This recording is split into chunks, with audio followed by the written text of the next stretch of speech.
What's up, everybody? We ain't doing no music. We just getting straight into it. All right. We had the discussion about guns and gun laws. Please, please be knowledgeable of the subject matter. Um, we're gonna talk about it. Put the link here. We're just gonna go straight into this shit. Um, paste, paste. Here we go. Everybody,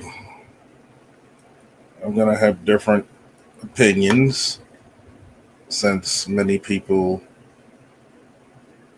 don't understand why I have a different opinion about it. Now,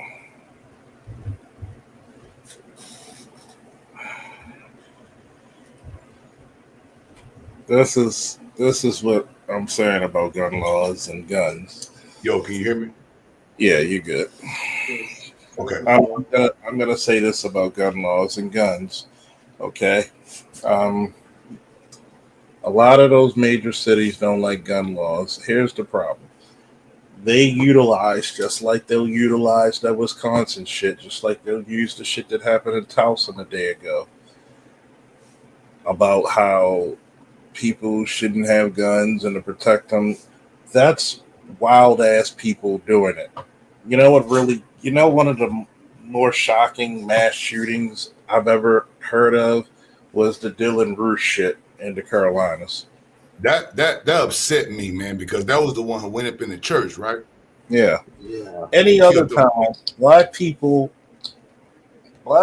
have been socialized to be anti-gun, especially Right. since like everybody, like Dr. T, Dr. Neil, BGS have pointed out, so have I, that this is a gynocracy.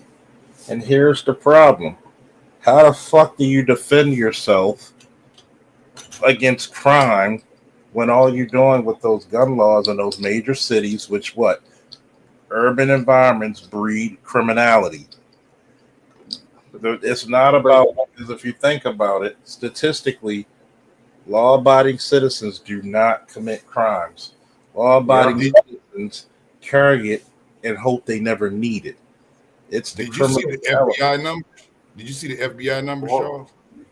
so Charles, like, Do me a favor, pull up the FBI numbers Okay. because so, go ahead, Andre, go ahead. basically what you're saying is that basically, like the average like black person, especially black men, is like, I don't need to defend myself against this kind of stuff because it's not likely to happen to me. But when in reality, like it is, it's like, what are we talking about? Say that I'm not again. trying to go. So basically, it's why do I have to defend myself against like a possible negative interaction or altercation? I want you to think about what you just said. I'm listening. Slowly deconstruct what you just said.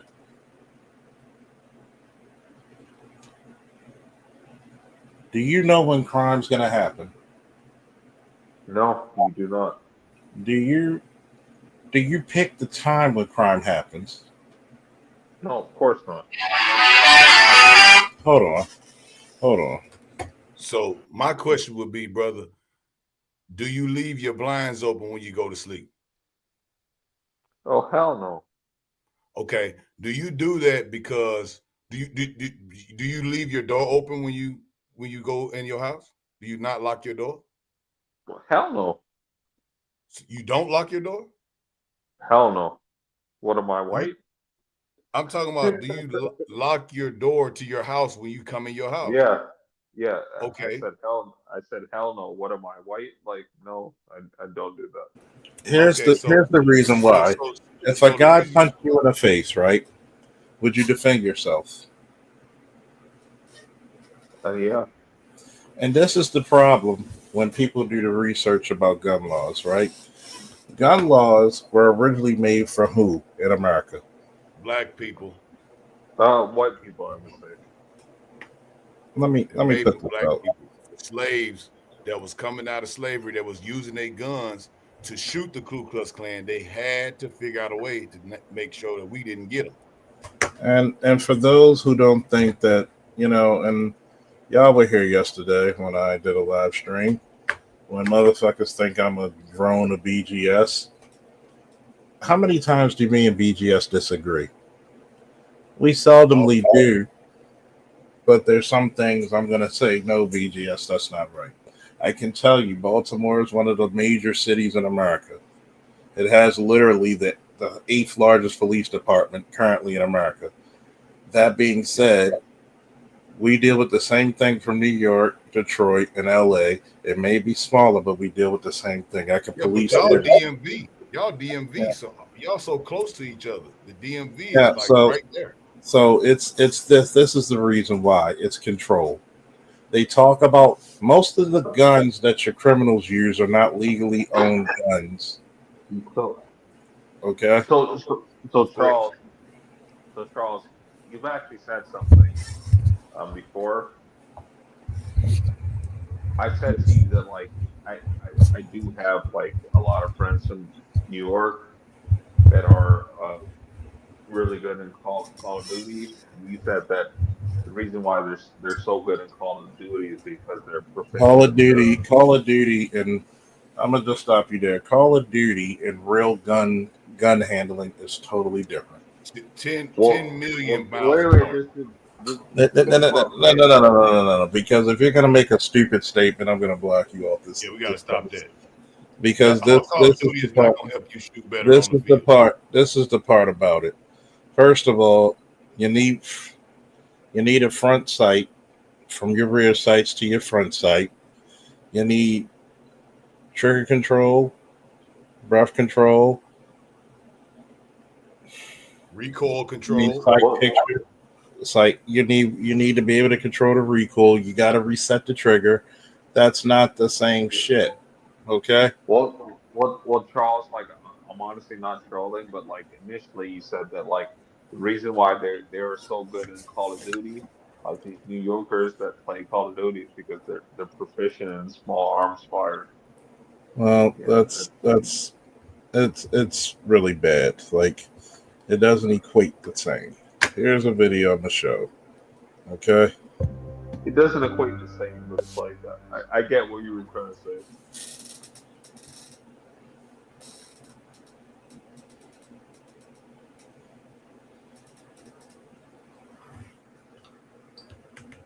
I just pulled those numbers, Charles. It is funny as hell. And most of the times, I'll bet you, majority of the times, it's by people who are criminal. Here's the criminals usually kill criminals, right? And when you look at it, I'll let you put it in the back chat, and we'll bring it up. We'll just put it on a share so we can share it. Okay. I'm gonna play this and let y'all see this first. Here's a little history for you. Gun control in America is rooted in racism. That's right. The modern gun control movement is just today's version of the exact policies used to keep firearms out of the hands of freed slaves after the Civil War. Like we showed you last episode, gun control doesn't harm the powerful, connected, protected people who push for it.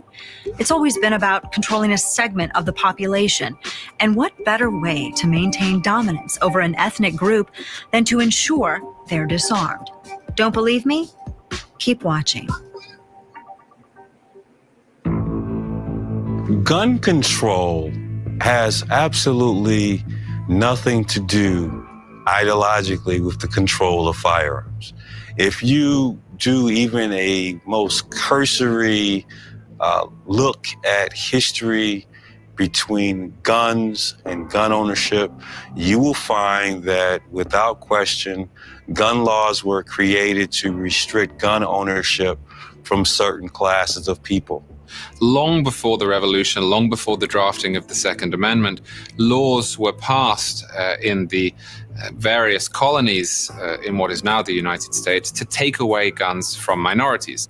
The first gun control laws in America start in 1620 in Virginia, when the legislature enacts a law saying don't let black people have guns. And that's been sort of the key theme of American gun control for centuries ever after. Now, here's the question, bitch. What was the question about why should you have to protect yourself? Ask that question again. Andre, you still there? Don't put me on the spot. I'm trying to figure it out. He's answered you. You made a question. You got to answer the question, brother. You said, why should you have to go out and protect yourself, right? Well, I was saying that like you shouldn't have to, but like You gotta speak up, man. You're too low.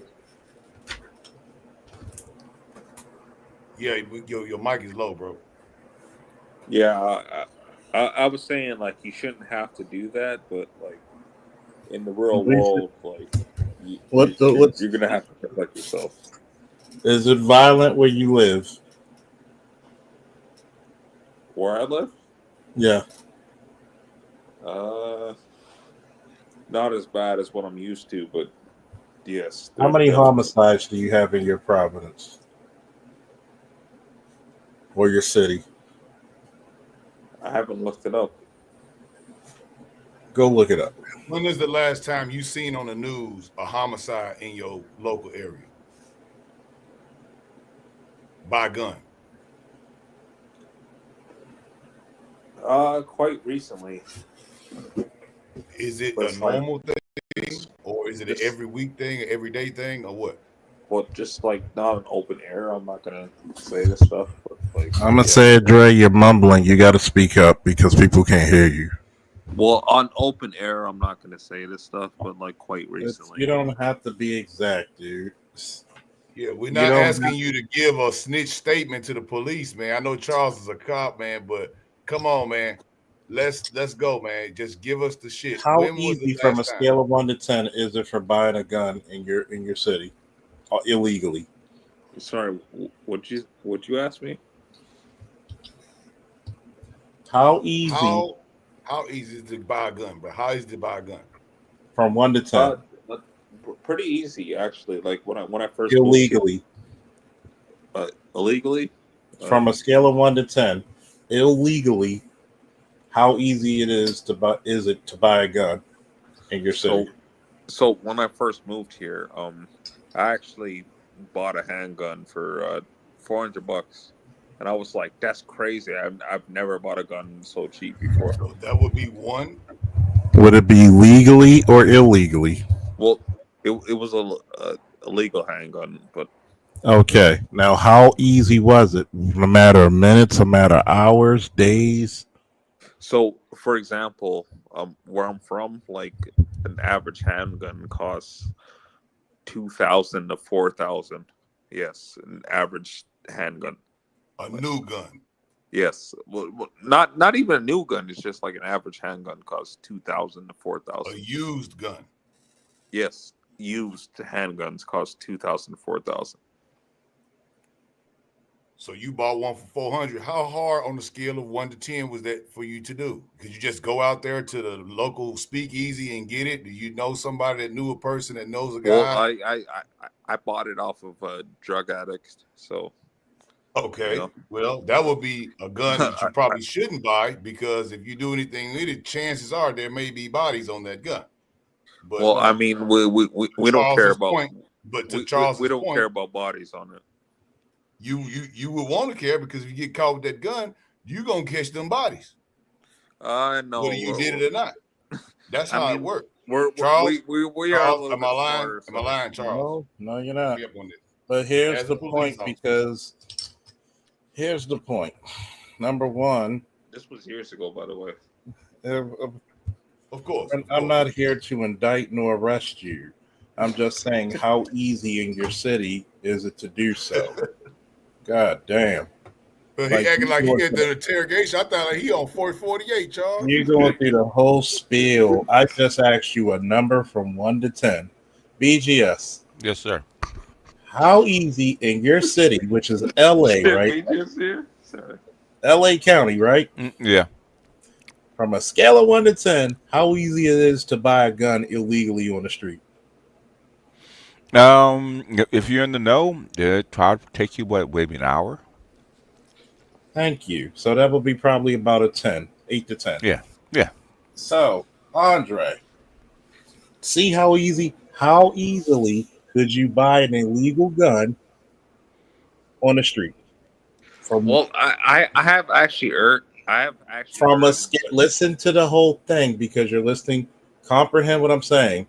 How easily could one do that from a scale of 1 to 10? 1 being super difficult, 10 being very easy. To buy an illegal gun, I would say that's like a 1 or a 2. Difficult, extremely difficult on the street. Well, I'm talking about like the scale of difficulty. So just that means absolutely cannot. It's hard to do, very difficult to do, close to impossible. Well, I would say a 1 or a 2. Okay. So it's hard to buy a legal gun on the street in Canada. Well, I'm saying that it's easy to do that. Well, then it's a 10. Maybe a 10. Well, what? He doesn't understand. Listen, I'm gonna say it. I'm gonna say it again because I've noticed this. You're speaking too quickly. I'm gonna teach you this. Take a minute to digest what's being said, then respond. From a scale of 1 to 10, 10 being the easiest and 1 being the most difficult, how easily could you buy a gun on the street illegally?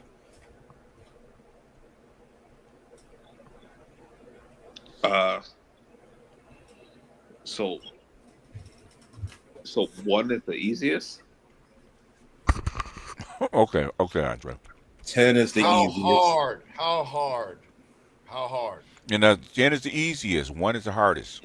So well, actually, like our thing is basically No, answer first and then give us the explanation. It is really easy to buy this stuff. So it's about 8 to a 10. Yeah. Okay. Now give us the explanation. Now go ahead with your explanation. So the explanation is basically like it's really easy to do this stuff, but like a lot of like the guns that come into Canada is from the U.S. and we don't care if like it has anything on it. We don't care because it's like that's tied to the U.S. and like we weren't over there, so like. You know what I'm saying? If that serial number comes up on that gun in Canada, okay, and it gets because they're all in the database, they're gonna check where the gun comes from. They're gonna run against the database, and they're gonna deport your ass back to the United States for those murders. You will be extradited. You'll be extradited. Murders. They're gonna get you for whatever your gun case is with in illegal in Canada. They're gonna eat you up for that, and when they get done with you, they may tack that on with the extradition and them bodies. Because if you holding that gun, they're gonna say, "Well, is this your gun?" You're gonna say, "Nah, I bought it off a crackhead." Okay, they ain't gonna hear that shit. That's the famous line that we use. Like, I bought it off a crackhead. Yeah, you think they ain't heard that shit before? And how well does that work? It works quite well, actually. It never works. Man, you crazy, man! Please, man. I'm gonna spare you. I'm gonna play a little bit more of this video, and I'm gonna spare you the embarrassment of that statement because I love you, man.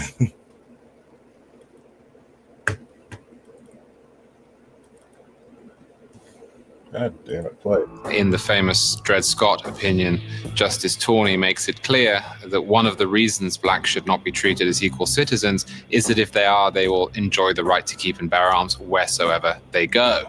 It wasn't that they said the Second Amendment doesn't apply to these people. It was they're not considered people. Because if they're considered people, they would have the right to own firearms. Even though the slaves were freed by the 13th Amendment, some states still prohibited black people from being armed. And so you get a whole spate of state-level laws, either explicitly barring African Americans from enjoying their civil rights, or doing so cleverly. For example, by restricting what guns are available, maybe to those who served in the Confederate Army. Well, we all know who served in the Confederate Army and who didn't. You do the math. It was designed as a tool, in the words that they use, to prevent any reprisals against former slave owners. America's first domestic terrorist organization was the Ku Klux Klan. And individuals who were probably local government officials who would ride on horses throughout the black community to discourage people from not only owning firearms, but from also engaging in other civic duties such as voting.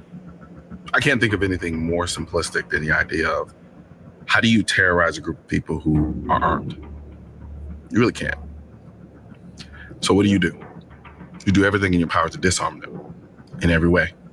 If you read Ida B. Wells in the 1890s, she makes it very clear that the men who got away from the lynch mobs were the men who were armed. And in fact, she says that a Winchester rifle should hang in pride of place in any Afro-American home. You can't. And BGS, last time I checked, you were born in Texas, right? Yep. And you were about how old when you moved to LA? 5. Oh, you're real low, BGS.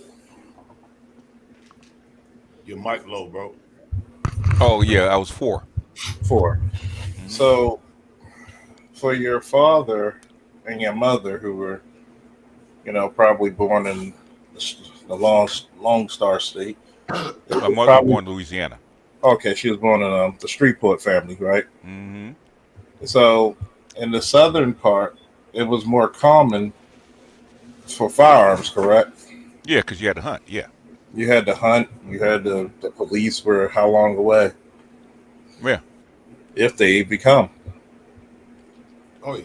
And that's definitely for sure. Like in Mississippi, we had to, if someone was shot and someone was hurt, we had to, if you want them to live, you had to pack them up in your car, bloody and all, and drive them to the hospital, because by the time you waited for that EMS, it's 45 minutes to an hour. And everybody knows in trauma, if you can't get to them in an hour, the chances fall dramatically of any, especially gunshot. Yeah, like y'all old niggas be on some other shit, but it's fascinating though. What you say? I was saying like y'all old niggas be on some other shit, but it's fascinating. Dude, you're 32. You're not young yourself. No, you're not. Man, look, when you get 40, bro, you ain't gonna be saying that old shit, because like I used to, my older folks tell me you still young, and I'm like, I'm 40, like you don't even know. And it's because you have to learn to live with age. You're gonna get older too, bro. Just if you're lucky. If you're lucky. Yeah. If you're lucky, or you could just be even something even worse called old and stupid. Or called dead. Or if you don't want to defend yourself, you're thinking, well, why should I have to defend myself? And then here's the reason historically why. Remember when I said culturally in urban environments, which typically where a lot of black people live, you're going to have a typical culture, especially in a gynocratic culture. And when you're raised by women, do women raise you to be bold, or do they raise you to be subservient? It's usually subservient most of the time. So, and this is many of the times when BGS brought up many different historical writings, correct? That the women would raise their sons and beat their sons because of what? They didn't want them to get beaten by the slave owner or the sharecropper. Yeah. Correct? That's right. So Charles, since you brought this up, like I'm going to repeat what I said, like our previous conversation that we had when I was telling you that my like some of my friends, like the best ones, like in Call of Duty, they were from New York. No. We're not doing Call of Duty. Call of Duty because that's fictional. We're talking about guns. Well, here. like I understand it's a fictional thing. Related, Andre, you got to relate it to what we're talking about. Well, just Charles said like the reason why they were good at the game is that they are proficient in small arms fire. Okay, the thing is, the whole first person shooter was actually invented.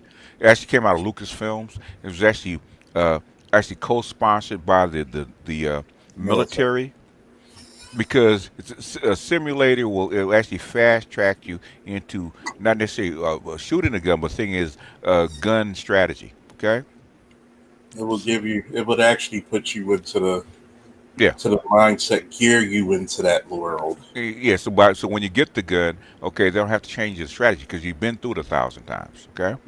And it's here's the thing: you look at Call of Duty. You can't take a sniper rifle and then jump shot and then think you're gonna pull off that fucking shot again.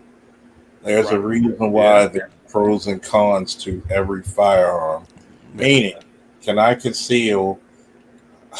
Here's a question: what percentage would you say that the AR-15 is used in active shooters? I'd say under 30%. Anybody else? The AR-15 specifically. I said it's probably about less than 20. I think so. I think it's mostly handguns. It's basically 80 to 75% of your active shooters are handguns. So why does the AR-15 get the most flack? It's a military weapon. The running gag is because it's black, but but the AR-15, the AR-15, I would not give to a person in war, because when they talk about assault rifle, which AR does not stand for, it stands for Armor Light Rifle, made by because the inventor Gene Stoner, who also gave you your M16, your ARs, and the Car 15s and all that shit, and the family of them. That's the civilian version, meaning you're not supposed to own weapons of war in the civilian. It's a modified military weapon. That's what it is. And here's the difference. In the military, you get 3-round bursts or automatic fire. Right.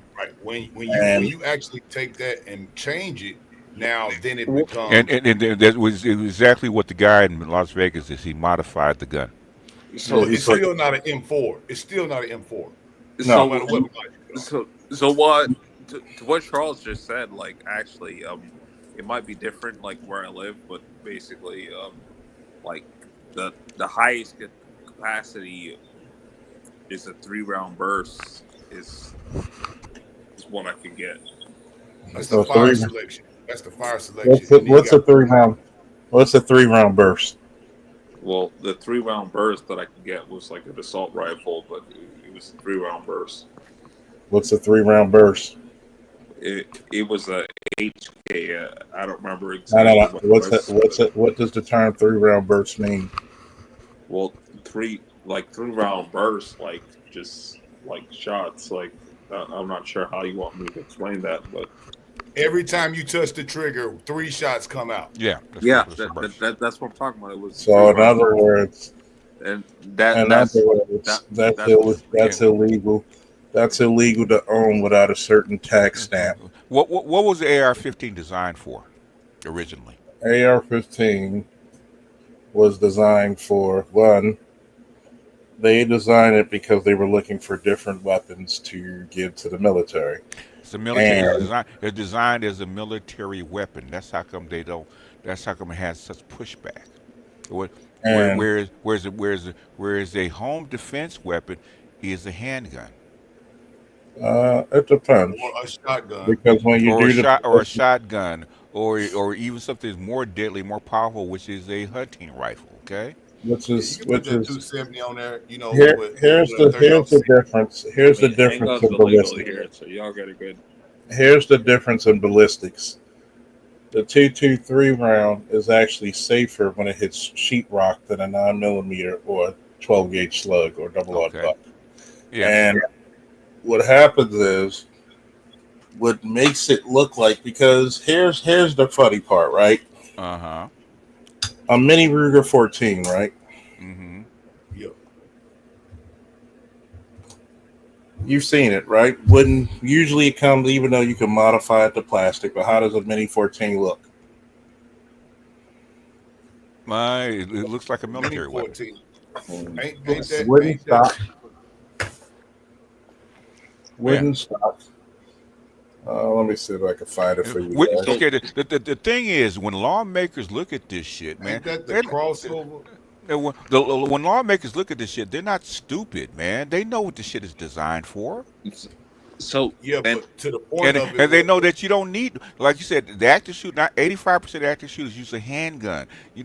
A military weapon is not needed for this shit, and everybody but that's knows it. technically still So- not a military. It's still a semi-auto It's rifle. You can so- get a better semi-auto rifle. they're- That's not an AR. Right? They're You can not. get one. They're not stupid. What was the original design for the motherfucker? What was it for? The ATF is stupid as fuck. No, they're not stupid. They know what the motherfucker was designed for when they actually, because they actually apply for patents, actually make the initial Well, thing in the first you place. still can get level 3 No. weapons What I'm with saying the- is, when you're looking at lawmakers know what the shit is designed for. It's a military weapon. They know that shit. You try to modify it. What I'm saying is this: it's not a military weapon. It That's is. So, I have like- auto assault rifle That's band. the mini with rigger. band. So Dude, I what- have a oh, quick question. No, hold on a second. What was the motherfucker designed for initially? A gun is designed to kill people. No. I'm talking about AR-15. What was it designed for initially? Why was it made? The AR that we enjoy as a civilian that you can buy is a good low recoil.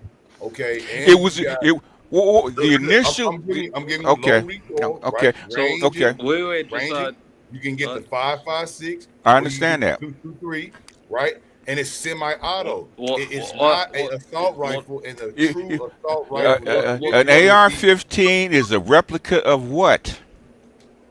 The Vietnam weapon M16. That's what it's a replica of. They know Well, I what it's mean, designed for. M16, Well, I but mean, it's an AR-15 better than the original M16 because Well- that bitch jammed up the AR-15. well, I mean, depending an on what you AR-15 get. is like It's pretty much it's- like it's- it's designed to be a military weapon. Okay, Yes, they like know that. Okay, But that's like- how come it has so much pushback. well, But if- wasn't but it the wasn't an AR-15? Hold on. Okay, here we go. Wasn't AR-15 the AR-15 supposed to be like an almost duplicate of the Kalashnikov? No. Kalashnikov is It's an different old design. weapon. Different design. It's the AK. Way older. No. than Yeah, like I Yeah. admit if I'm wrong. AR-15 is a lightweight semi-automatic rifle based on or similar to the CAR-15 design.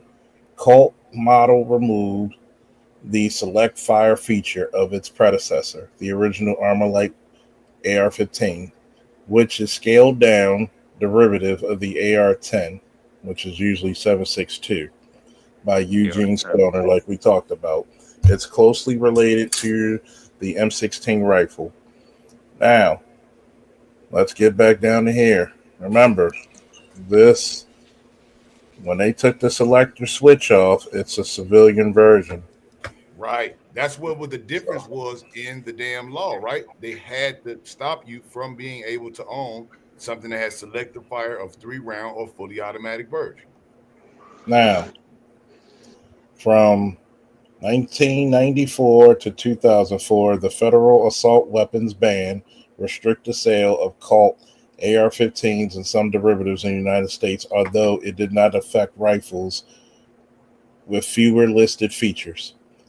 After the phrase modern sporting rifle to be used synonymously with the AR-15 style, was coined in 2009 by the U.S. National Shooting Sports Foundation, a firearm trade association. It was quickly adopted by much of the industry. The beginning of the 2010s, AR-15 style rifles became the most beloved and the most reviled rifles in the United States, according to the New York Times. Vilified, right? Vilified. Vilified. The rifles have gained infamy due to the part to their use in high-profile mass shootings, which are super promoted as America's rifle by the National Rifle Association of America, aka the NRA. Their popularity is partially attributed to the active restrictions or proposals to ban or restrict them. They are emblematic as being the frontline debate over U.S. gun U.S. control. gun Yeah. control. Yeah. So when they look at this, when they look at the term assault rifle, let's look it up. An assault rifle is a select fired rifle that uses intermediate rifle cartridge and a detachable magazine. Assault rifles were first put into mass production and accepted into widespread service during World War II. So I guess you could see the little stone gun. I forget how the fuck you pronounce that, stone Gewinner, whatever the fuck they call it. So when you look at this, what keeps something from being an assault rifle? No selective switch, meaning the only selector switch you will find on a civilian version is what? Safe to fire. That's it. Semi-auto. So- Every time you press the trigger, one round will. So why is it still vilified? It's vilified because 99% of your people in Congress. What the hell do I have up here? Come on now. And that it works great. That's also. It's not. It was never. It was not created to be a civilian weapon. That's why it's still vilified. But the thing is, to make money, you change the law to be able to sell it to consumers. It's not a consumer weapon. Yeah, that makes people with an automatic shotgun.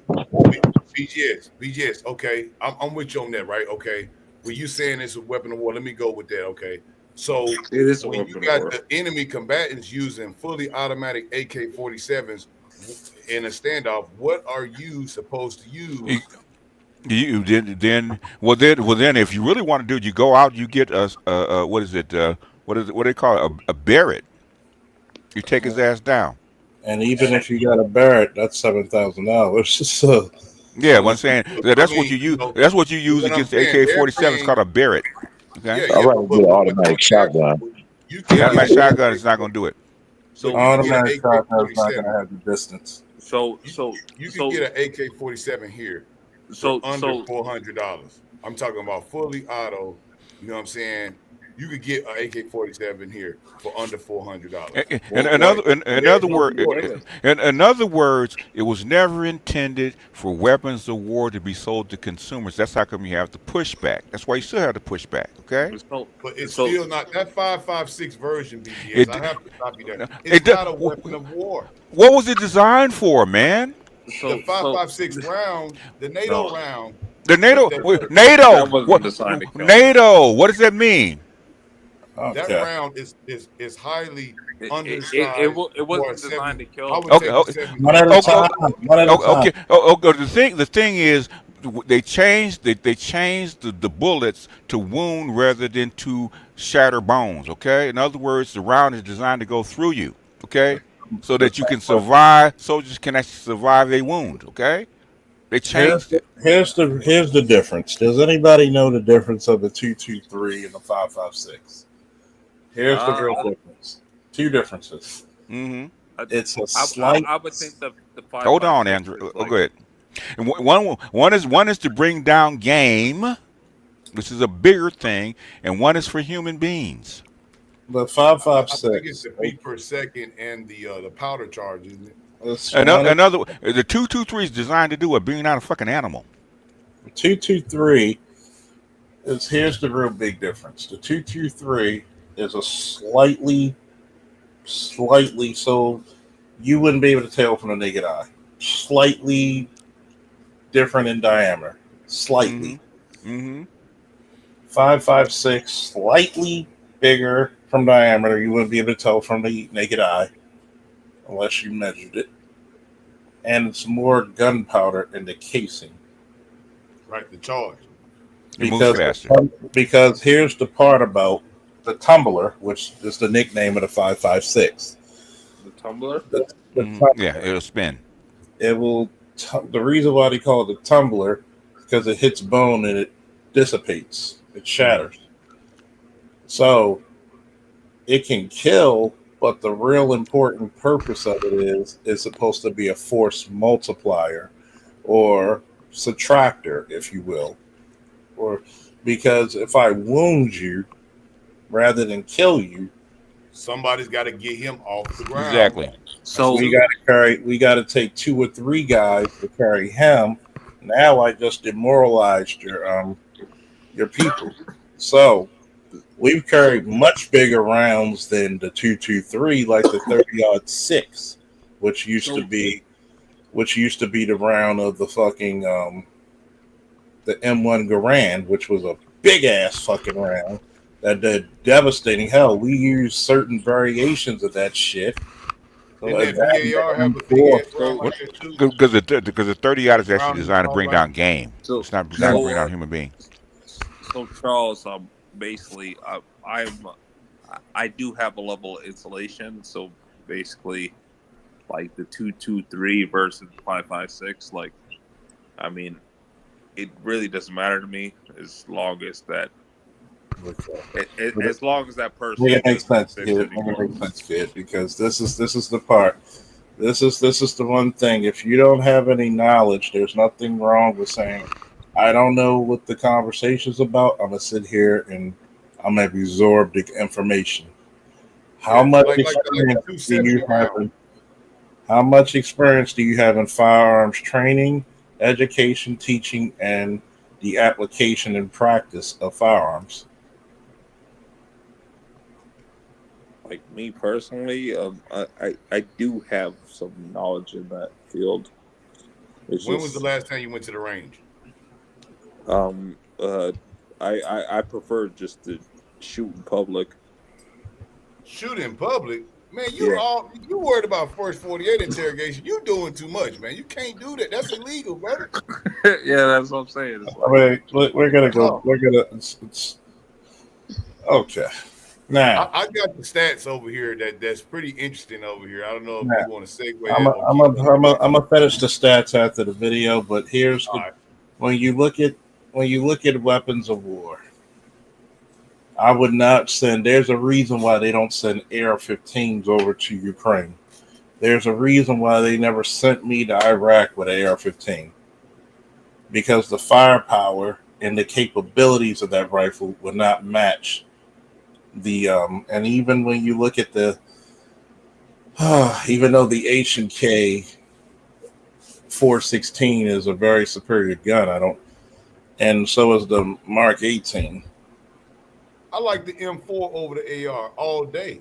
Like the M4, M4s, but with M16s you had 3-round bursts. M4s, which is a shorter carbine, that's the term they use for carbines, because you're moving in an urban environment. You need a shorter barrel rifle. That's right. And you're not going for extreme distances. Right. You have to be able to maneuver into houses. So it's that large rifle that's above a SMG, or you know what I mean? It's that. If you're in a firefight, how close are you gonna be to your opponent? If you're in an urban environment, I say no. In a say in the Ukraine, okay, you're not in an urban environment. How close are you gonna be to your opponent? Well, why the Ukraine was tend to be because most wars are fought. Not fought in urban environments. Because that's the way they were fighting now. It's pretty urban and woodland. The average firefight is going to be, 100 yards on down. Yeah. So you need a longer barrel. So you're going to be pretty much be within the safe distance. Like an AK-47's effective kill range is around 200 meters. After 200 meters, it gets a little shaky. That's where the superiority of the M16 and M4, which actually has a threaded barrel, because the threaded barrel actually makes your round straighter when it fires out the barrel. So it has less recoil than the average AK. So you're going to have a better follow-up shot. Yeah, so you're going to be much more easier to keep your. I understand. Round down range. But the reason that it took so long to actually approve these weapons, because they are assault rifles. Okay, let's not Yeah. Jibber jabber with it. There are assault rifles. That's what they're originally designed for. You can modify them illegally to make them consumer weapons, but they're still not consumer weapons. They're still They're military only weapons. an assault rifle There, in the word of the law if they have a And selective fire. say that again, sir. They are only assault rifles in the word of the In the law. word of the law, right? Okay. Right. What did they The do? law. They modified the what? The it's, triggers it's you can modify. No. They modified the law Well, yeah, they modified the law to to ban allow them to be the sold. selective. Okay. Well, That- no, they did the law to ban the selective fire. No. In other words, okay, I'm gonna make you the seller of the AR-15, right? Okay. Gotcha. Okay. I'm with you. And it's really designed as a military weapon, right? But you want to sell it to consumers. How do you do that? I wouldn't say it's designed at a military. No. I'm giving you a scenario, sir. Don't modify my scenario, okay? All right. Because, because according to the history, what I'm saying is 100% right? It's still You a couldn't- semi-auto though. No. According to the history, you could not. 20 years ago, you could not. 30 years ago, you could not sell an AR-15 on the street, could you? Or in a store, could you? You could not buy the ones that they had that had the selective fire. And so in other words, if I'm selling the thing and I want to sell it to consumers, what I have to modify the weapon, right? Okay, according to Right. what? It has to come into compliance with the law. With the law, right? And who do I? If I want to do this, who I have to go to talk to about modifying the law? You have to go to Congress and To get them Congress. lobby. So they modify. So they took a military weapon, okay, and they asked them, okay, I want to make more money, okay. I want to sell. Can I finish? Yeah, go ahead. Okay, I want to I want to sell it to a consumer, right? I go to my congressional person and said, okay, how do I get this into the hands of consumers? What's my blockade? It's A, B, C, D, whatever it is, right? Okay, and you have to modify the weapon to be in compliance with the law that we're actually going to write, or you can actually sell it as a consumer weapon because it's not designed to be that. A 38 is designed to be a consumer weapon. A AR-15 is not. Okay. It has to be modified. It has to be stripped down and modified and constricted to actually comply with to actually sell it to the consumer. So do you? Okay, you're correct on that. That's accurate. But do you want to engage? Let's say you said the grand. Oh, you said the Gary. You wanted to get the big boy. Okay. Did you want to engage if you didn't have the money with a 7,000? I think Charles said for average one. If you didn't have the money to get that, would you want to engage a contact that has a automatic weapon or a semi-automatic AK? Let's just say, for example, or some of the variants of an AR-15 with a pistol with limited ammo, 9 to 17 rounds, or would you want to engage them with a platform that is solid? 17. It's like So if you're a cop, okay, and you see a 38, okay, it'll bother you, okay. I'm assuming that if I'm a cop, according to LAPD, it's going to bother you a little bit, right? Even 9mm might bother you. See an AR-15 in the back seat, all of a sudden, all hell's going to break loose, okay. I need backup. This motherfucker got AR-15 sitting in his back seat. Well, it's normal here because most people would, like in the country and even in Houston, you know, they'll have their guns on the back of their damn window. You see some of these rednecks, they run with them, you know, and of course when they see a black man with it, of course. So how many people in Texas have an AR-15 in their back window? Yeah, depending on what area that you're in. And in the areas that I can speak on, because that's where I'm at, you know, are you going down anywhere past Hempstead? What percentage of people in your area ride around with an AR-15 posted in their back window? I have seen about in the redneck areas. I've seen about maybe 5% of them. 5%. So most of the time when you see a redneck, it's a shotgun, right? In the back window. And when you go to the open carry, I would give that at about, I would say about 20% of people who actually have their They're open carry. I've seen that around. 20%. Okay. Well, okay. A very specific question. A very specific question. Listen to me again. I'm going to repeat my question, right? Because you're talking around it. What percentage of people put their AR-15 on their back window when they're driving around? In areas where I'm at, what I'm talking about, where I service and when I'm at, I'm talking about we in the country, but we right adjacent. How? What's the percentage? 5%, right? The most people, that's not a lot. 95% of the people don't do that. Okay. You don't see anyone doing it anywhere else What at all. Shatter, you got to keep it a buck here. But that's the point of what I'm saying. They can be stopped by the cops, right? They can be stopped. They have their gun. That's the whole I'm thing. going to be hyper-vigilant. No. Okay, man. All right. Okay, we into the need to be right. Okay, you answered my question. It's like it's not a right or wrong. What I'm saying is you. Okay, we were talking about the law. You framed it. You framed it in where you were at. Most people. Okay. I'm telling you, when I am around and I'm in these areas, I'm telling you, I see. But see, that may be a way of because of where I'm at. But I'm just speaking on in Texas, and it, to the point of the open carry, the same. Oh, okay, man. All right, okay. Have their gun on display. It's the same deal. They do. I mean, you said, okay, dude, shattered. Listen to me, okay? The vast majority of people are not going to present a assault weapon in their back window, okay? The vast majority of people aren't. Okay, you just said that. You did do it. You did. That's why I asked you. If you go in the areas I'm talking about, that is not an unnormal thing to see, brother. I'm not Shattered. Like, come on. 5% is abnormal, man. Okay, man. Abnormal. If you say 50-50 or better or 40% or better, that's normal. Okay. If you add to the open carry, everybody doesn't have an AR. 5% is abnormal, man. It's not rare, but it's not normal. But you don't see them anywhere else at all. That's my point. Okay. You know what, Shattered? You're right. Okay. What? You're right. No. You're right. No, Shattered. I don't want to argue about it no more. You're right. You are, man.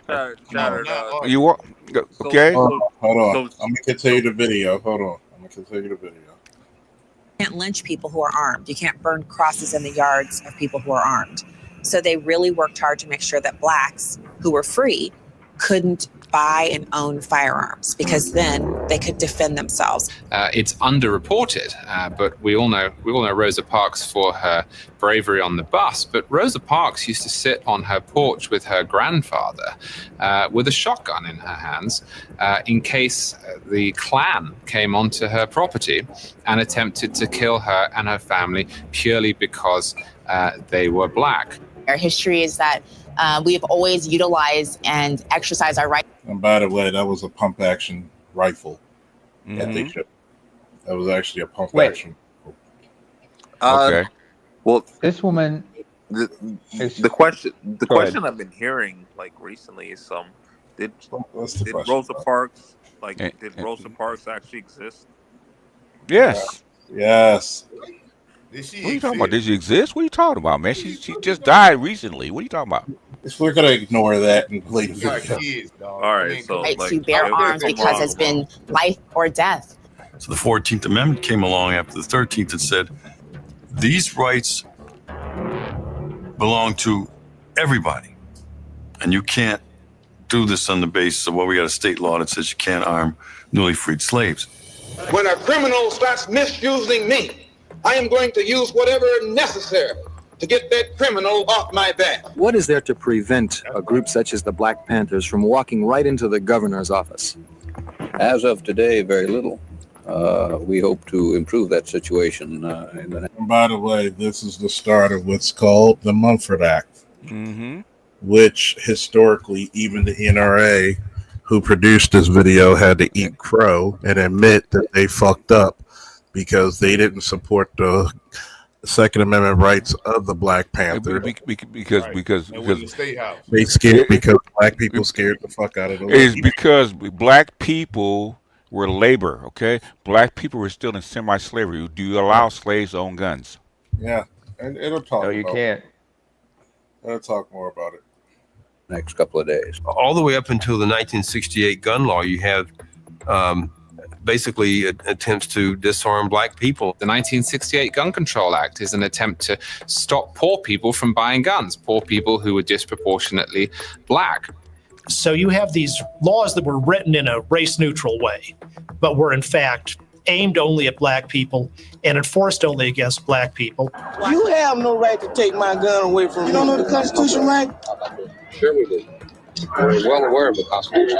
The so-called Saturday night special bans. These firearms, although they did not have fine workmanship and that they were inexpensive, they were still available to be used. What were you saying about the culture of guns in Los defend Angeles? your home. And one of the most Charles? interesting things. What were you saying about the culture of guns in Los Angeles again? I said because the culture of guns, meaning the culture of guns was reversed. Okay. Meaning in most urban environments, they're going to be negatively looked upon. Mm-hmm. And that's part of the reason what I spoke about. Oh, God, what is this shit not responding? That's part of the thing I was talking about, the culture of guns. Why? Because look what happened. Exactly what they did when they confiscated those people's guns, which were really illegal because you violated their fucking civil rights. You violated their Second Amendment rights. Which states can modify. They're supposed to be able to go supersede, but they can't undermine. They're given in other words, it can be outside of harmony of the national constitution. It can't be modified. In other words, you could go above, you can't go below. And you have the rights to bear arms. Okay, you still do in Los Angeles. You just can't carry them. Yeah, and even with the modification of what was it now? 2 years ago in 2022, they even said in the Constitution when they wrote it, the right to bear arms does extend outside of the home. That's always been a question. And they just wrote it. And they've been wrangling on that for the last 200 years about the right to bear arms outside the home. And when they wrote that, that's why you had a lot of the states had to modify, because it started with that whole case up there in New York. And they wrote it like, yeah, you were. Which case in New York? Which one was it? The guy that shot up in No. 2022. They just had the case. Shit.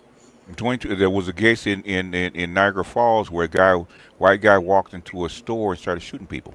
Is that the case? This was the case they had against their it was up for the Supreme Court. Okay. I forget what it was called. Oh, I know what you're talking about. Well, the Supreme Court's going to have to decide on, which they probably already should have. They already did. That's why the modification went into effect, because the one that shouldn't be any argument about Maryland, New York, Maryland, and other states.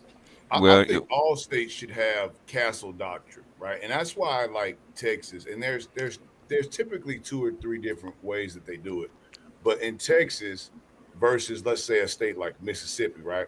And versus a state like Florida, which has the stand your ground law, one of the most prominent stand your ground laws as well.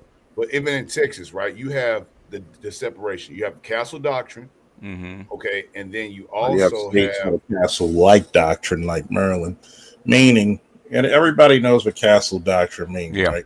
Who doesn't know what it means? Basically, your home is your castle. You have the right to defend it as a castle. It's commonly referred to as the king of the castle law. Yeah, that's your last point of refuge. Right. So you're supposed to be able to defend yourself at your home at all costs.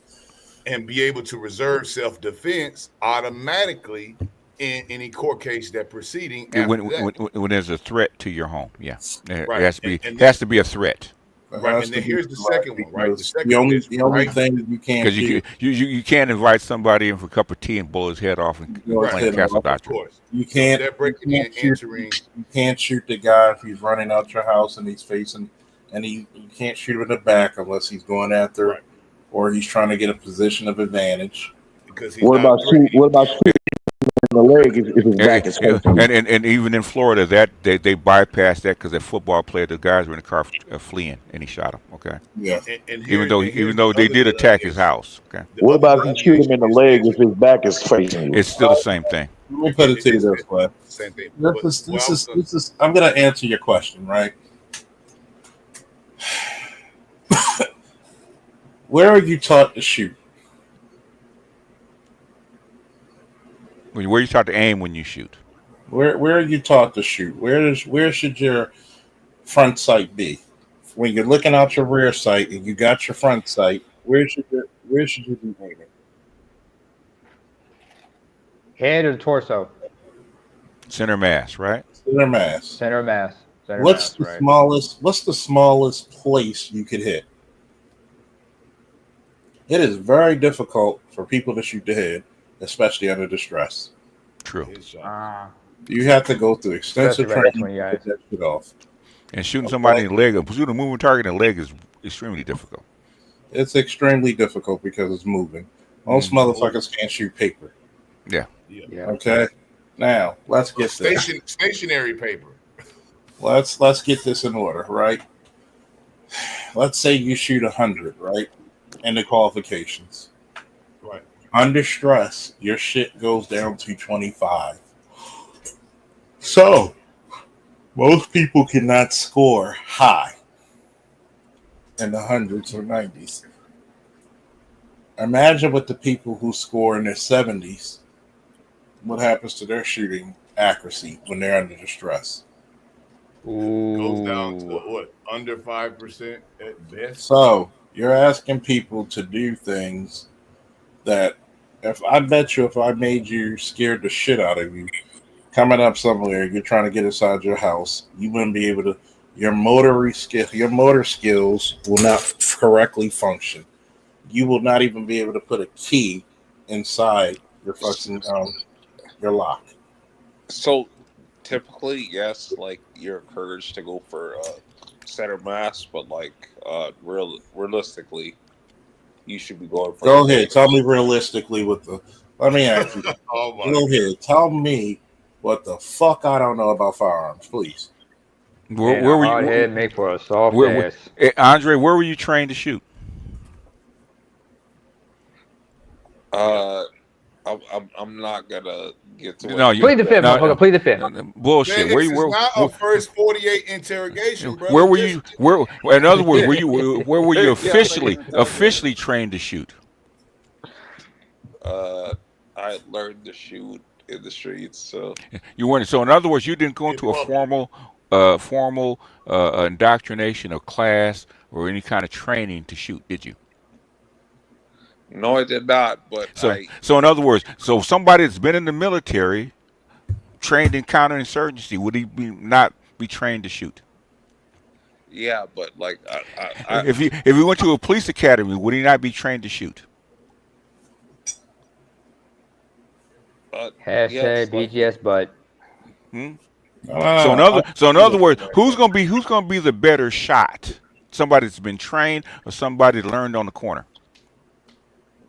it's gonna be Charles, of course. Thank you. So pipe down, sir. You don't have any expertise in this field, okay? All right, look, the second one I was going to say is the right to defend and then the right to flee. Those are two things that are another law in these different states that delineate, because the right to defend in that is different. I guess that's past castle doctrine, right? So the right to defend in states that don't have castle doctrine, they have right to defend, they have right to flee. So right to flee is saying that if a person breaks in your home and they have a gun in a state that has the right to flee, then they want you to legally run out of your house and not kill this person that is trying to come in your house with deadly force, gun, knife, whatever. No, they and have don't. your kids No, they out. don't. No state, No, they don't. No, they don't.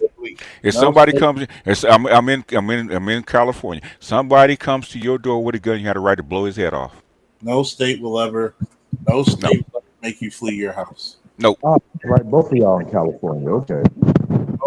No state will ever make you flee your house. No, they do not. No. Because your house, even the most liberal laws, yeah, in liberalized states, you are going to have a right of certain defense. Because in fact, cops will tell you, okay, if somebody's on the other side of the door with a gun, okay, and you shoot them, they say drag his ass back into the house.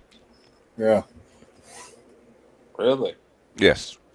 That way it's a no-brainer. Okay. If he's in the house with a gun, that you can blow his head off. Short of chopping him to pieces, you can have at him. Okay, because he came to your house with ill intent. So you got to look at it like this. There's hearsay versus reality. I'm gonna finish the last bit of this video. Pretty educational, isn't it not? Yeah, I understand it. Yeah. Things about these laws that were put on the books to discriminate against black people is that these are the common anti-gun laws that politicians this very day in the year 2016 try to adopt and to prevent certain people from owning a firearm. Persons wishing to purchase ammunition first acquire a permit, then pass an extensive background check. And it requires gun owners to present themselves to police for a background check, photographing, and fingerprinting. So, yeah, I think there's a racist component in the existing gun control movement, but they don't say that openly because you can't say things like that. And so the more that people in my community have heard about our history and know about our history, the more that gun control has been shown and proven to be racist policies that have continued to keep people in our community down. I don't by any stretch of the imagination believe that gun control has kept the black community safe. And the reason why I don't believe that is the same reason why I don't think gun control has kept the white community safe. It just doesn't keep anyone safe. If I'm a single parent mother and I can't afford a car, I have to take the bus. Not only that, I have to work 2 jobs. So I'm coming home late at night, 2, 3 o'clock in the morning by myself. I'm getting paid in cash. People know I'm getting paid in cash. So now I have to get on the bus and then have to get off the bus at 2 or 3 o'clock in the morning and then walk home in a bad, shitty neighborhood, knowing that people know that I have cash on me?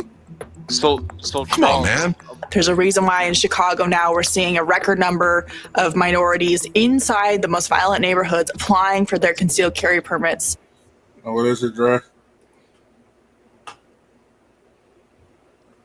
I was just gonna say that basically, like, I thought Colin Noir was like the typical coon, but no.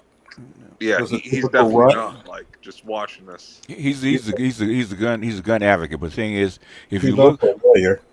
where are the safest places to live in the world? The safest places to live in the world. Yeah. Singapore, Japan, Germany, UK, places like that, right? Guess what they have? Very strict what? Gun control. United States is one of the few countries. So what? Their culture also has been, deprived of they never had a First Amendment. I mean, the Second Amendment, right? So they never had a Second Amendment. They never expected to have guns. So their culture was based on people that, relied on government for everything, right? For protection, for everything. I mean, they, to be the samurais of their time, right? Where they always. So what's their murder rate versus our murder rate? Of gun murders? I mean, murders. Period. Murders. Period. Shit, probably low as hell. I mean, 1/6 the rate. 1/6 the rate of the United States. It's probably even lower than that. Probably like 1/10. And it's the reason why. Now, here's another thing. Okay. Why was the second? Was it the Second Amendment with guns? Second Amendment. Yes, the Second Amendment. Why do you think they enacted the Second Amendment? It had nothing to do with violence in the city. What do you think it was? Militia. To repel what? Foreign invaders. And also protection. No, foreign invaders. In other words, to keep a foreign invader for coming in and actually overtaking the populace. Right? If you have a well-armed populace, okay, populace. Guess what most countries are not going to do? They're not going to invade. Not going to invade. What did Japan, China, Russia always say? Why did they not want to invade the United States? Because behind every blade of grass, there's a You have a well-armed populace. So that's why the Second Amendment exists in the United States and no place else. Okay. For the most part, no place else. Okay. You know, and remember when we were making this deal, there was government oppression because remember the Great Britain, they were over here, right? And we had to stand up. You're absolutely correct. We had to, and then also for oppressive government. You know what I'm saying as well. In other words, basically, what happened? The reason they have the Second Amendment is to resist invaders, foreign invaders. It wasn't even for oppression. Okay. I've got if I'm those not numbers mistaken- too as well for you, Charles. They're quite interesting. Here's the Second Amendment, right? Because, okay, we're gonna bring up the Second Amendment. Remember, I don't get too many good views, so please like it. I know I only got 2 motherfuckers, watching this shit. Go ahead and like there's more than 2. Like the video, okay? I'll stop playing around. And share it, like it. This is actually educational. Unlike a lot of motherfuckers, this is one of my wheelhouses. Yeah, man, hit that like button, man. You're getting some real fucking education here, man. Come on, y'all. Yeah, but the thing is, that's why I try to emphasize in this space. It's not what, it's why. Why do people do things? Okay, why were they against black people owning guns? It's because you needed them for labor. You needed them to be what? Controlled. Yeah, that's a control factor. Same reason that you don't have strict gun controls of the most of the first world. Okay. Most of the world, really. Okay, you go in Africa, they have very strict gun control laws for a reason, and their murder rate is less than ours. And they don't fuck around in those countries. There's the actual right. It's the right. Second Amendment is the constitutional act that basically the right to bear and keep arms. Okay, what does it literally say? Now let's see the text. Right here, y'all can see this. A well-regulated militia being necessary to the security of a free state. Oh my. Interesting. Security of the free state, the rights of the people to keep and bear arms shall not be infringed. Shall not. Well, what was it there before that, sir? A well-regulated militia to do what? So necessary for the security of a free state. Of a free state. Now, that's right, free state. I like going to the articles. America before the Constitution. Yes, the Minutemen. I was referring to the statue. Right here. I know what the Minutemen are. King Charles the First, this guy here. The Mad King, as he was called once.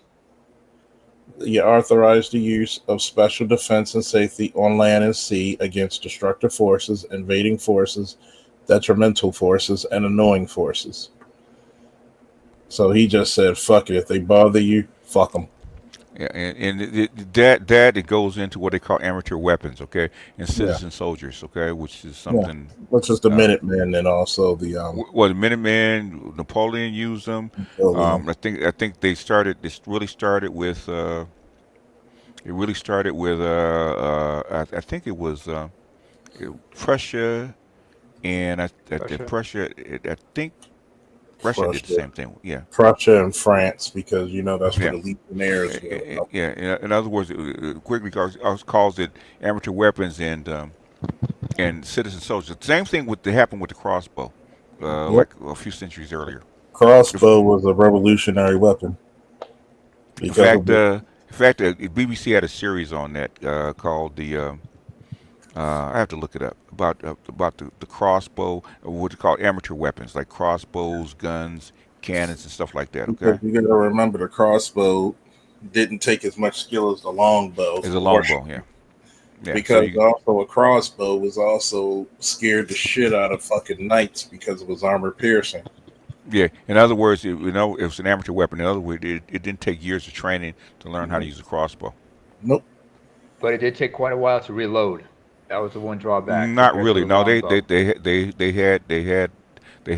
loaders. Okay.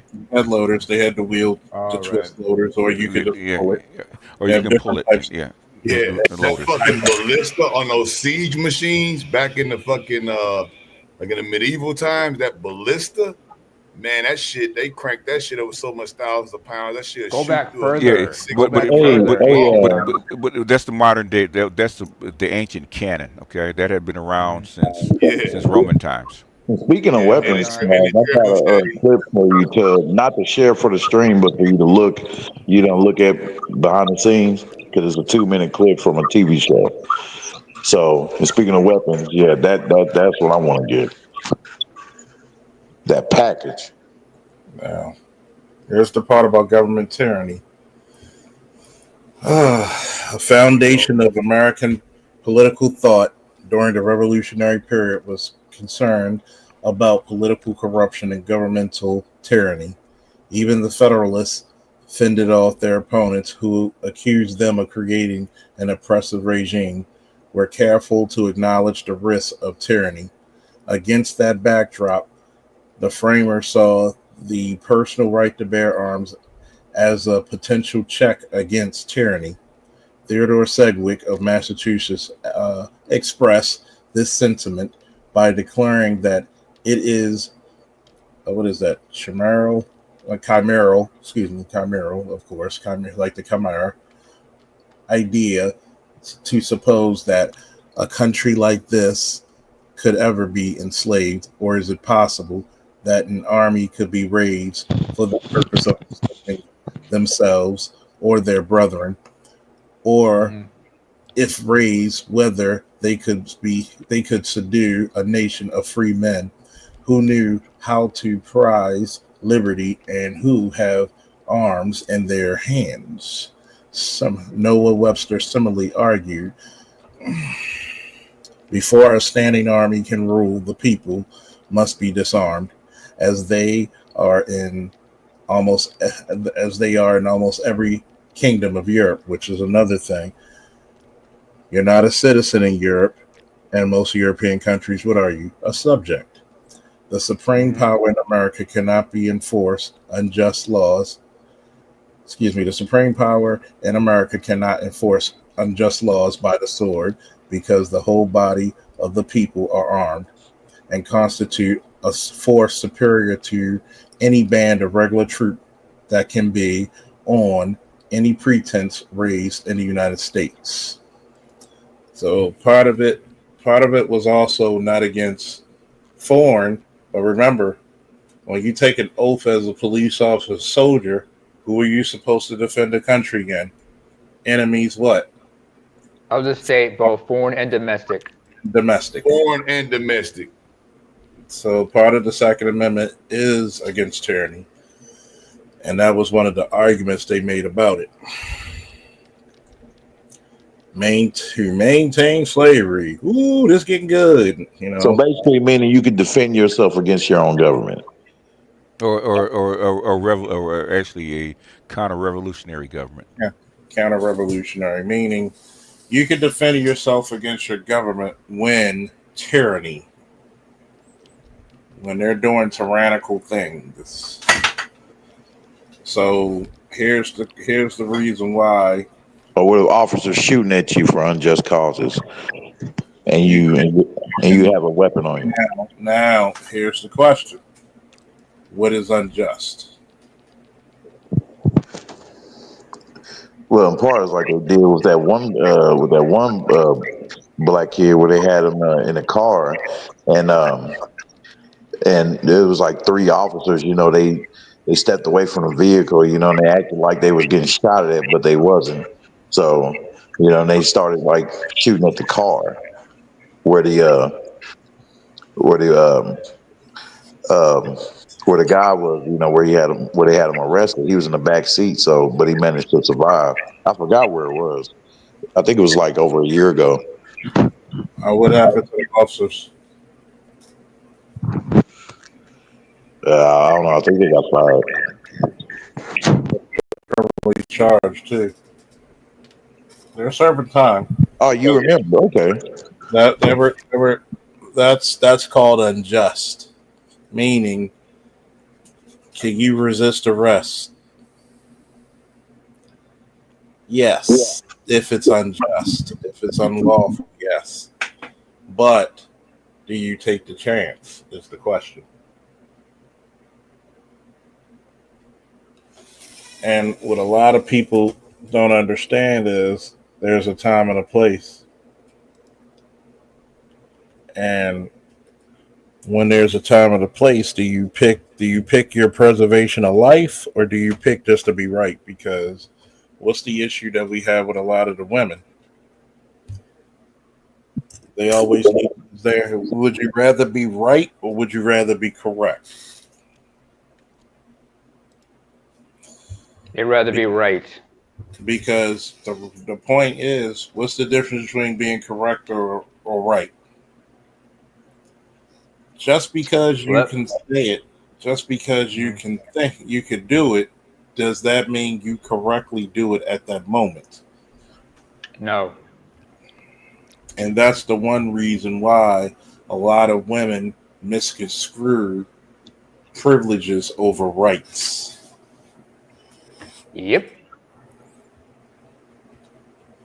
See, this is the slave states. The militia was available for military operations, but its biggest function was to police the slaves. So, once again, when people say police were the original slave owners, no. Bounty, remember those bails bonding you paid? What does bond mean? What is the word? Bondage. Comes from bondage. Not that chick that you like who ties you up to the bed frame. No, not that type of bondage. Oh, we're talking about slavery. So when you look into this one, your slave catchers were who? Not the police. Or whites. Well, I can't say what I say on the live. I said it in the private. So when you look at this, a lot of those Second Amendments to avoid the arming of blacks. So there's some good education here. I know people are gonna look at the after stream to this. Hey, BGS dipped out. Okay, thank you for showing up and giving some love, BGS. Excuse me, Charles. Yes. This is not exactly off topic, but it is interconnected. But no one talks about the Third Amendment and what its significance is, and how that's tied with the Second Amendment as well. Okay. Shoot. Third Amendment says, if I'm not mistaken, the Third Amendment says no quarter shall be given without, forgot the wording exactly, but no quarter shall be given to any military without compensation and such like that, right? Or is that the fourth? The fourth is property, but third is like, no quarter be granted and such. Now, there's the clause. Mm-hmm. Let me see. The Third Amendment is what? The Constitutional Act, the judicial courts. Let me try to go through this really, really quickly. Because remember, both of them have their their history and their backstory with the British colonialism, especially dealing with the redcoats, if I'm not mistaken. Yep. Let me back up for a second. Thank you.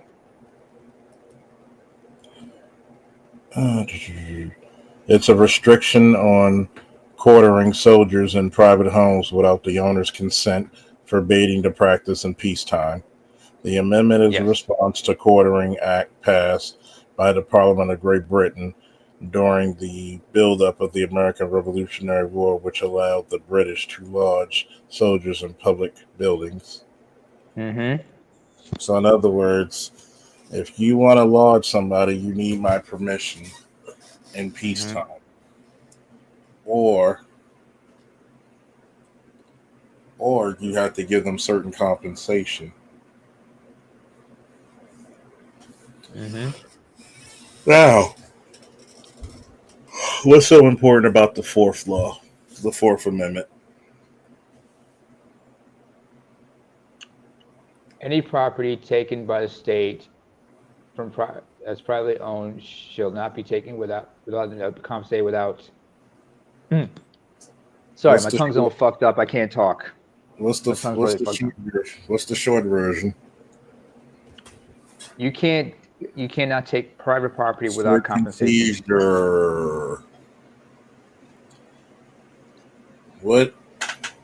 What's the special thing about search and seizure? Search and seizure. You need a warrant to do that. What's the beautiful thing about the Fourth Amendment? It gives all law enforcement their powers of arrest. Why? Because the same probable cause I can use for search is what? Is what? The same probable cause I can use for search is the same probable cause I can use for arrest. If I can search you, I can arrest you. That's why you will see that's why when people say you'll see in a report, search incident to arrest. Because if I'm gonna place you under arrest if I search you. You can't search me. I've arrested you now. I can. The same probable cause I can use to search you, I can arrest you. Right. It also deals with search and seizure, lawful, unlawful seizure or searches. So when people say things, speak about the Fourth Amendment, you can say, I have probable cause. Yeah. Now, Shatterstar, what you got up on the screen? Shadow, you still there? I thought that was you that had that on the screen. No, it's his turn. He's probably asleep. Yeah, I'm here, bro. Yeah, the numbers earlier. I was going from the different states. You got Texas here at 2. This is 2022 data as well, right? So this is from the FBI Uniform Crime Reporting data for 2022. UCR. Yeah, I put that's Texas. That's what police commonly call it. Right, acronyms, favorite thing. Texas, Illinois, New York, Maryland, and California. And I found some interesting things. So I did the population, and the total homicide for Texas is 2,026, Illinois at 1,113, New York 638, Maryland 552, and California 2,231. That's where the majority of your homicides are. So in California, I could already tell you what city majority of the homicides, damn near 80 to 90% of the homicides are in Maryland already. But then BGS said their rates are low. That's why I put Maryland in there, right? Because I wanted to take a look. And if you look at it, Maryland actually, for the population that it has at 6.17 million, the homicide rate of 8.9 is actually per 100,000 residents is higher than states of more population. So you got Yeah, Texas at 30 because million at 6.7. because So look at the number one. Guess what the number one murder capital of the country is per capita, which you just showed, is what city? Would that be Baltimore? Yes.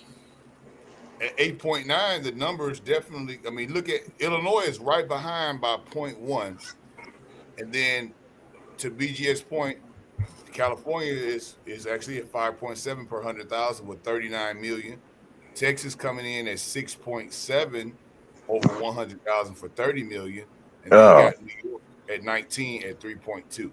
And we're going to take a picture of, look at this. Number one, in California, you only have like how many cities? LA and New York are the biggest cities in the country, right? New York is like one of the top 5 biggest cities in the world. Right. Tokyo is the number one largest, most populated. So let's look at this one. A lot of California is spread the fuck out. Way spread out. Now let's go to Illinois. What's the most populous city in Illinois? Chicago. Who has the number one police department in the country? The biggest? Who has the biggest police department in the country? NYPD, right? Was it Yep. 50,000 Who's number? they got? Yep, NYPD. Who's number 2? It's probably Shy. Nope. LA? LA. Who's number 3? Gotta be Miami. Chicago. Okay, Yeah, Chicago. They was up there because CPD is heavy. Chicago. Now, look at the murder. I can barely see this. 8.8% per 100,000 residents in Illinois, which comes right under 0.1% for Maryland per 100,000 residents at 12 million and 6 million. And then you go to 30 million people with more guns, and they're at 6.7. So if it was more guns equal more death, shouldn't that number be more like 12 to 15%, Charles? Mm-hmm. With all these guns and open carry and all this shit, right? Should be more, Yeah. right? So if you notice, a lot of the open carry places are less violent than 3 of the strictest. Especially considering people are well aware that everyone's concealing. I mean, That's what makes the law good, because if you, once again, to Charles, where does the gunman go? The free, the no gun free zone. They go there. If a Look at person the is biggest- scared of a motherfucker got a gun, they probably would not break into your house or try to rob you, because now. And here's the saddest part. Here's the saddest part. If you took New York as in New York City, boom. If you took LA as in just LA, boom, because you did it state by state. mm-hmm. You should. Shadow's got something. He's got a guest. Hang on. Yeah, but I just thought that those numbers would be quite. And this is UCR data, right? Yeah. So it's actually good data, because it actually proves the point what you were saying. The more legal gun ownership equals actually less homicide by gun deaths. Yeah. Mm-hmm. The You numbers got to explain. think about it. You got to think about it, right? You look at New York. The only thing, if you took it by the city, it'd be a different number. Right. Different That's what number. I'm saying. That's why I had to put the total population into the Because if you variable would have just done cities, UCR. if you just would have done cities, different populations. Yeah, it throws it off. So I had to do it by state just to do the deal. But we know where the big cities is at in these different states. We know in Maryland it's Baltimore that's giving you most of these homicides. We know in Illinois it's Chicago that's giving you most of these homicides. We know the cities. even in New York, I'm sure New York has the most homicides over them. So, you know, and probably LA and the Bay Area in California will wrap that up. So in Texas, it's for 30 million people only having 2,000 homicides. Now it's up, but at 6.7% per 100,000 residents actually is lower. And it has, you know, the average Texan has 3 to 4 guns. They don't have one. You feel me? So you think, right, Charles? Like you said earlier, everybody should have at least 2.5 guns in their house. You know what, Shatter? It's interesting you bring that up because I remember BGS once brought up, used to put up those clips of Craig B. Hewlett. And what did Hewlett say? One place he didn't want to fuck around was in Houston because, especially on the highways, everybody was like, you know, that road rage and shit. That's why everybody had to watch themselves when they're driving. Because somebody might pull out, you know, whatchamacall, if you cut them or something like that. And everybody understood, like, you know, you got to be careful when you're going to some places, you know. But you know that better than I do. When you look at this, and I tell people for a fact, most of your carry cities, you got to think, why is it that your places where you carry, the murder rate's down? Then you got to look at the total size of Texas, California, New York, and you got to say, why was that guy? Why don't you see active shooters places where you can conceal carry?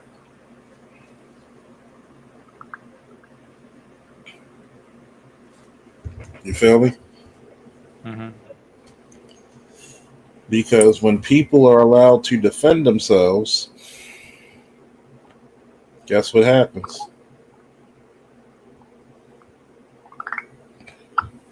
You can actually defend yourself. Now we're going to watch a little bit more of this video. Don't worry, I'm not boring you yet. It's a little bit up. I wasn't even planning to do a live stream, but you niggas asked.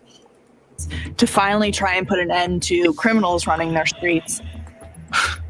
Why would you limit someone's ability to protect themselves in that environment? I just don't get it.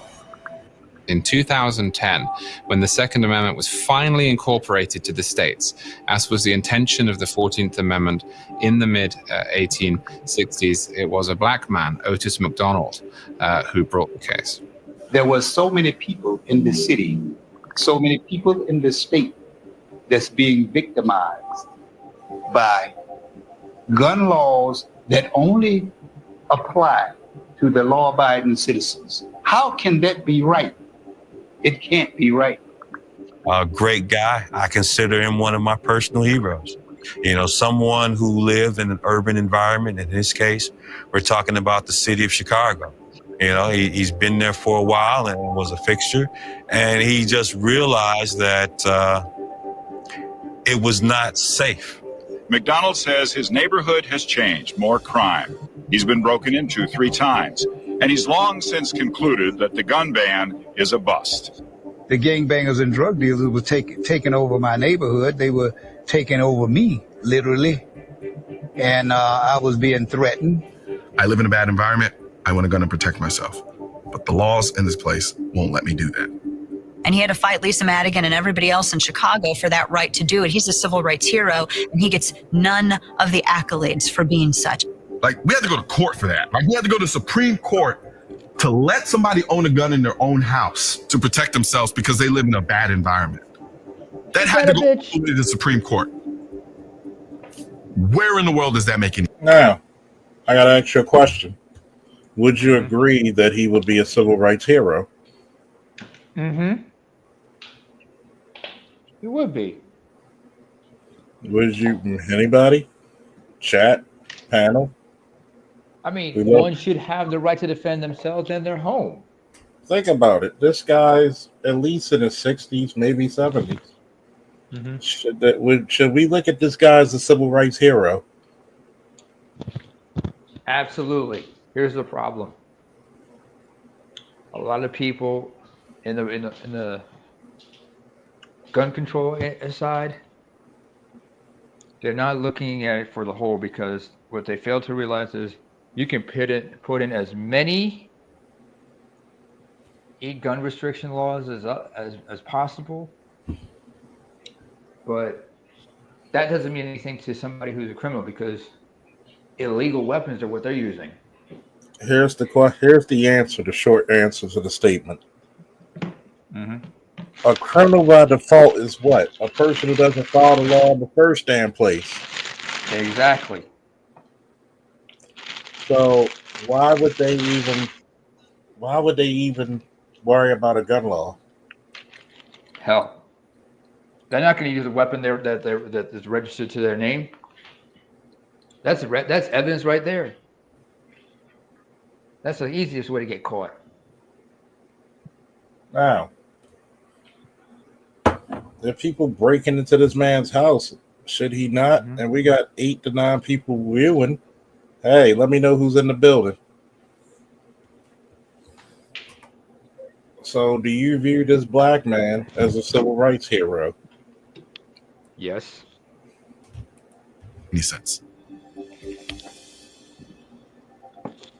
The racist roots of gun control have been so well hidden by the mass media and public education system that you've probably never heard any of that before.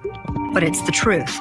The tender-hearted do-gooders of the contemporary movement are still serving that same racist end. This isn't a minor, uncomfortable truth about American gun control. It's the one fact that discredits the movement entirely. Now, when we look at gun laws in America, right? Mm-hmm. We got to be able to say, hey, why are these laws racist? And why are so many people? The Dred Scott decision, where the United States Supreme Court said no black man has any rights that any white man is bound to respect. Part of one of those judges, when they write out, this is why I'm coming to this decision, it was basically like, well, we can't respect him as a human. If we qualify Dred Scott as a human, then he can have guns. We don't want the black people to have guns. If that's not a top tier Hall of Fame example of the racist roots and origin of gun control, I don't know what is. The two that were against it later became Republicans. The Dred Scott decision, where the United States Supreme Court said no black man has any rights that any white man is bound to respect. You heard that, right? Those judges, when they Yes, write I did. out, this is why I'm coming to this decision, it was basically like, well, we can't respect him as a human. If we qualify Dred Scott as a human, then he can have guns. We don't want the black people to have guns. If that's not a top tier Hall of Fame example of the racist roots and origin of gun control, I don't know what is. The two that were against it later became Republicans. So,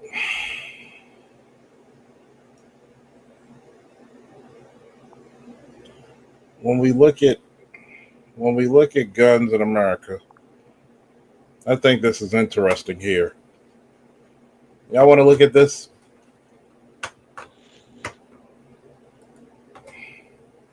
So one of my supporters sent me a video from a comedian claiming he defeated every argument against gun control. Anyone who thinks they can defeat every argument against gun control in a 15-minute video is full of it.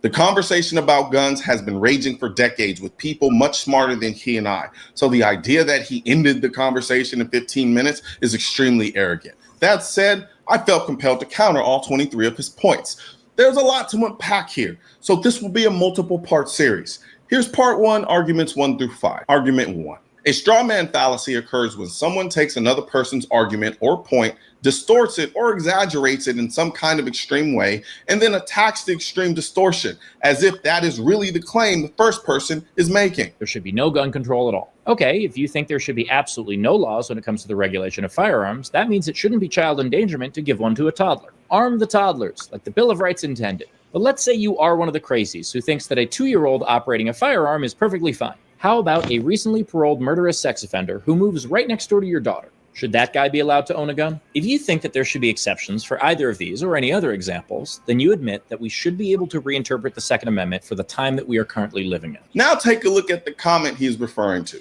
Nowhere in the comment did it say there should be no gun control. It's not even implied. It says you want a coherent solution and you advocate for more restrictions on responsible, law-abiding gun owners. That's rich. The comment isn't saying there shouldn't be any gun laws. It's saying you're full of it. You say you want a coherent solution, but we already have over 300 gun laws on the federal level and arguably 20 on the state and local level. And still, your only solution is more restrictions on responsible, law-abiding gun. Now, pay attention to that. 300 on the federal, 20,000 on the local and state, right? Mm-hmm. How many fucking more gun laws do you need? This is where I disagree with BGS a little bit. What was it Patrice O'Neill used to say? You can't legislate your way through things completely. No. And this is where I disagree. Why? Because one, if you're in a high crime neighborhood and you have an AR-15, and home invasions usually happen with multiple suspects, right? Mm-hmm. Would a shotgun be the best bet for multiple suspects? No. Would you rather, during distress, having 30 rounds because you might miss, or 5? 30. I'm not saying you got to use all 30, but there's a lot more accuracy involved when you're using a rifle compared to a handgun. And when you take away the key components of what they say is law is an assault rifle, that is no longer an assault rifle. We don't use, notice they never ask when these senators and representatives talk about gun laws, who's the first motherfuckers you think they should put it up there to testify if these are weapons of war? People who live in the high crime rate areas. No. Many of whom are. Nope. The first motherfuckers you should have to testify if these are weapons of war or not are current and former military, aka veterans. Oh, sorry, misheard the question. My apologies. You never see them, right? No. Why? Because they would be able to debunk a lot of the legal bullshit. This is where I disagree with BGS a little bit. The people who are strongly against gun control, a lot of them are what? A lot of them, especially on the local and state level, and even some of the people on the federal level, they never touched a firearm in their goddamn life, a lot of them. Nope. They're going to the hearsay. That's why they always say the same chatter. We need tougher gun control. You got 300 federal goddamn laws, 20,000 state and local. How many more laws do you need? Would you rather have a ban? Just say you want a ban, which you know is unconstitutional. Would you rather have a ban? Hey, Wolfbang, your camera's on.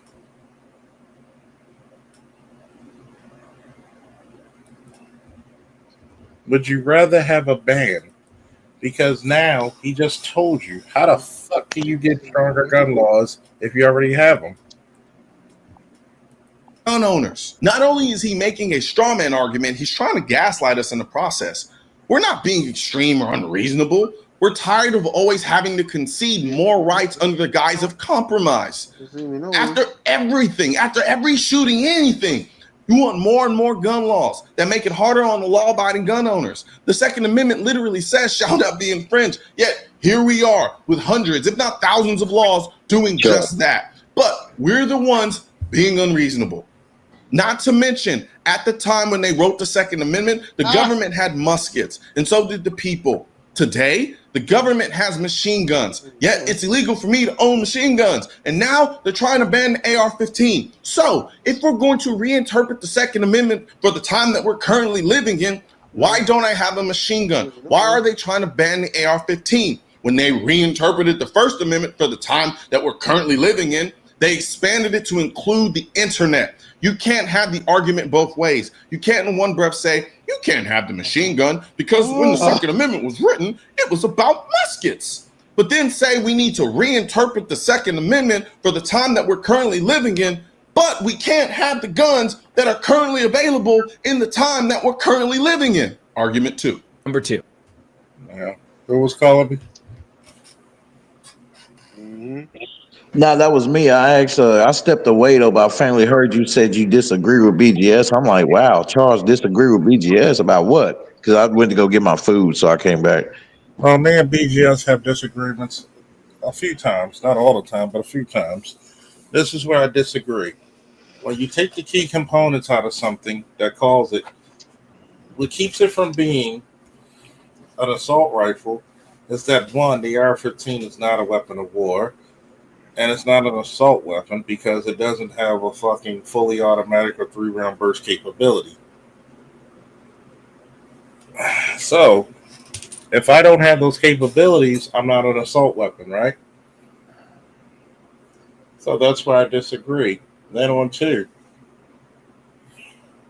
if most of your shootings that are actively engaged or active threat shootings happen with handguns damn near 80% of the time, why do we want to ban AR-15s? Now I understand that one right there, yeah, because that don't make no sense. And this is the reason why, because if I have more of a chance, and yes, you could give police the ability to have AR-15s, you're supposed to. So, but what I've seen for the most part, they have shotguns and they shit.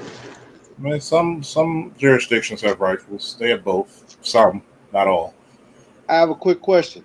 Can I be heard pretty clearly? Yeah. Okay, I have a quick question because Charles used to be a police officer. And believe it or not, I picked up on this from watching the movie Heat. One of my favorite movies, by the way. Pacino, De Niro. Probably the greatest shootouts of all time. Yeah. Oh my God, that bank scene was ridiculous. But I don't want to get off into that. We'll talk about that during movie night sometime. Yep. But look, I know the police cannot use automatic weapons. They have to be single shot. I know that much. Well, is that because it would be a danger to the general public? Well, is that what that's about? SWAT can probably, your SWAT units probably. SWAT is different. That's not police, Charles. You know that. That's SWAT not police. SWAT are police officers. Well, come on, man. Not really. You're asking a guy who was in the organization. SWAT are police officers. I know. I don't mean to be disrespectful. I don't mean to disrespect you. I didn't know that. Here's the thing. What's the thing? When you're dealing, here's the thing. Okay. Go ahead. The automatic is really a waste of bullets. You got to be responsible for every round that comes out of that barrel. Okay. There's very little time, even with a rifle, would you need fully automatic capabilities.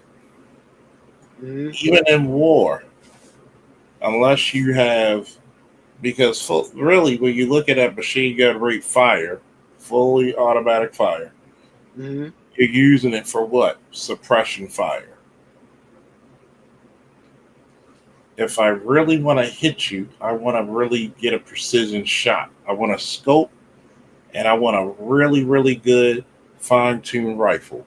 If I really want to hit you, it doesn't have to be any sniper rifle, any bolt action. No, I just want a good sighted weapon with a nice scope. Wow, because using fully automatic capability in an urban environment is not necessarily a good thing, is it? No, yeah, it's a danger to the public. That's why the police have to do single shot. I referenced the movie Heat. I understand it's a movie. I get that.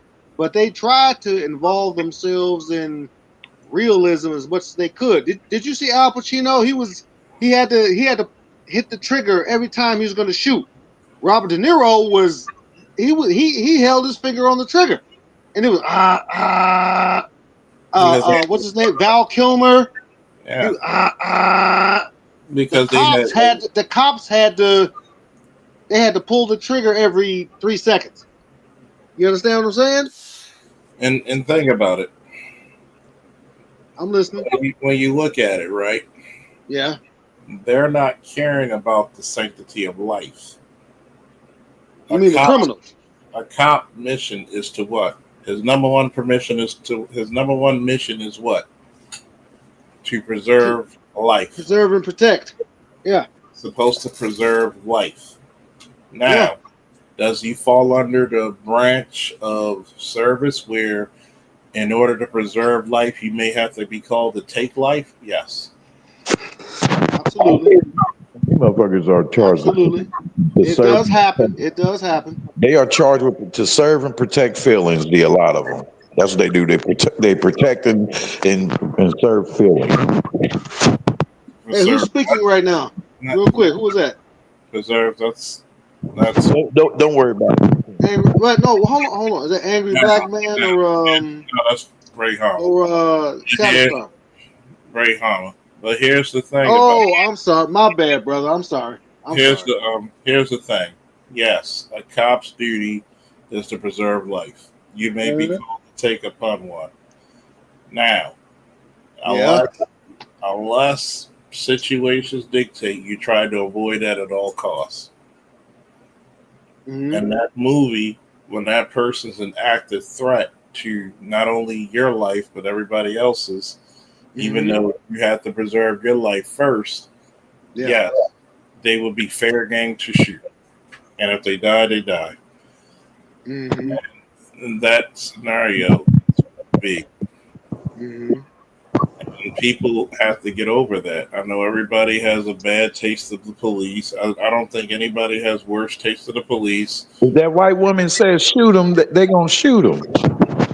Oh, come on, man. I think a lot of times. I've been around white women, and I told many white women to shut the fuck up and go in their house. Yeah, go in the house. Exactly. Go in their fucking house. Yeah. Get the fuck out of here. I don't give a fuck if you complain or not. There ain't no white fucking person ever controlled me. If anything, I am very respectful of my military bearings, but there's a lot of fucking supervisors behind closed doors. I had to tell them about themselves. And I've said, hey, if you feel froggy to whip my ass, please try. Right. I've seen videos where I've seen it wasn't the main focus point, but I've seen in there in these videos where black officers was getting talked to by civilians, like as if these civilians were they sergeants or some shit. That's what.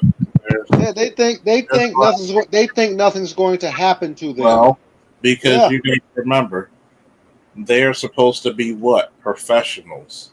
You can't let goddamn thing get on to you. You just walk. Sometimes I just walk away.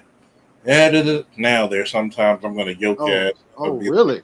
Okay. There's sometimes I'm going to yoke you up. A majority of the time I'm going to walk away. Why am I going to argue with an idiot? I'll pay your salary. The nigga, I need a raise. Right. I said, oh, you pay my salary.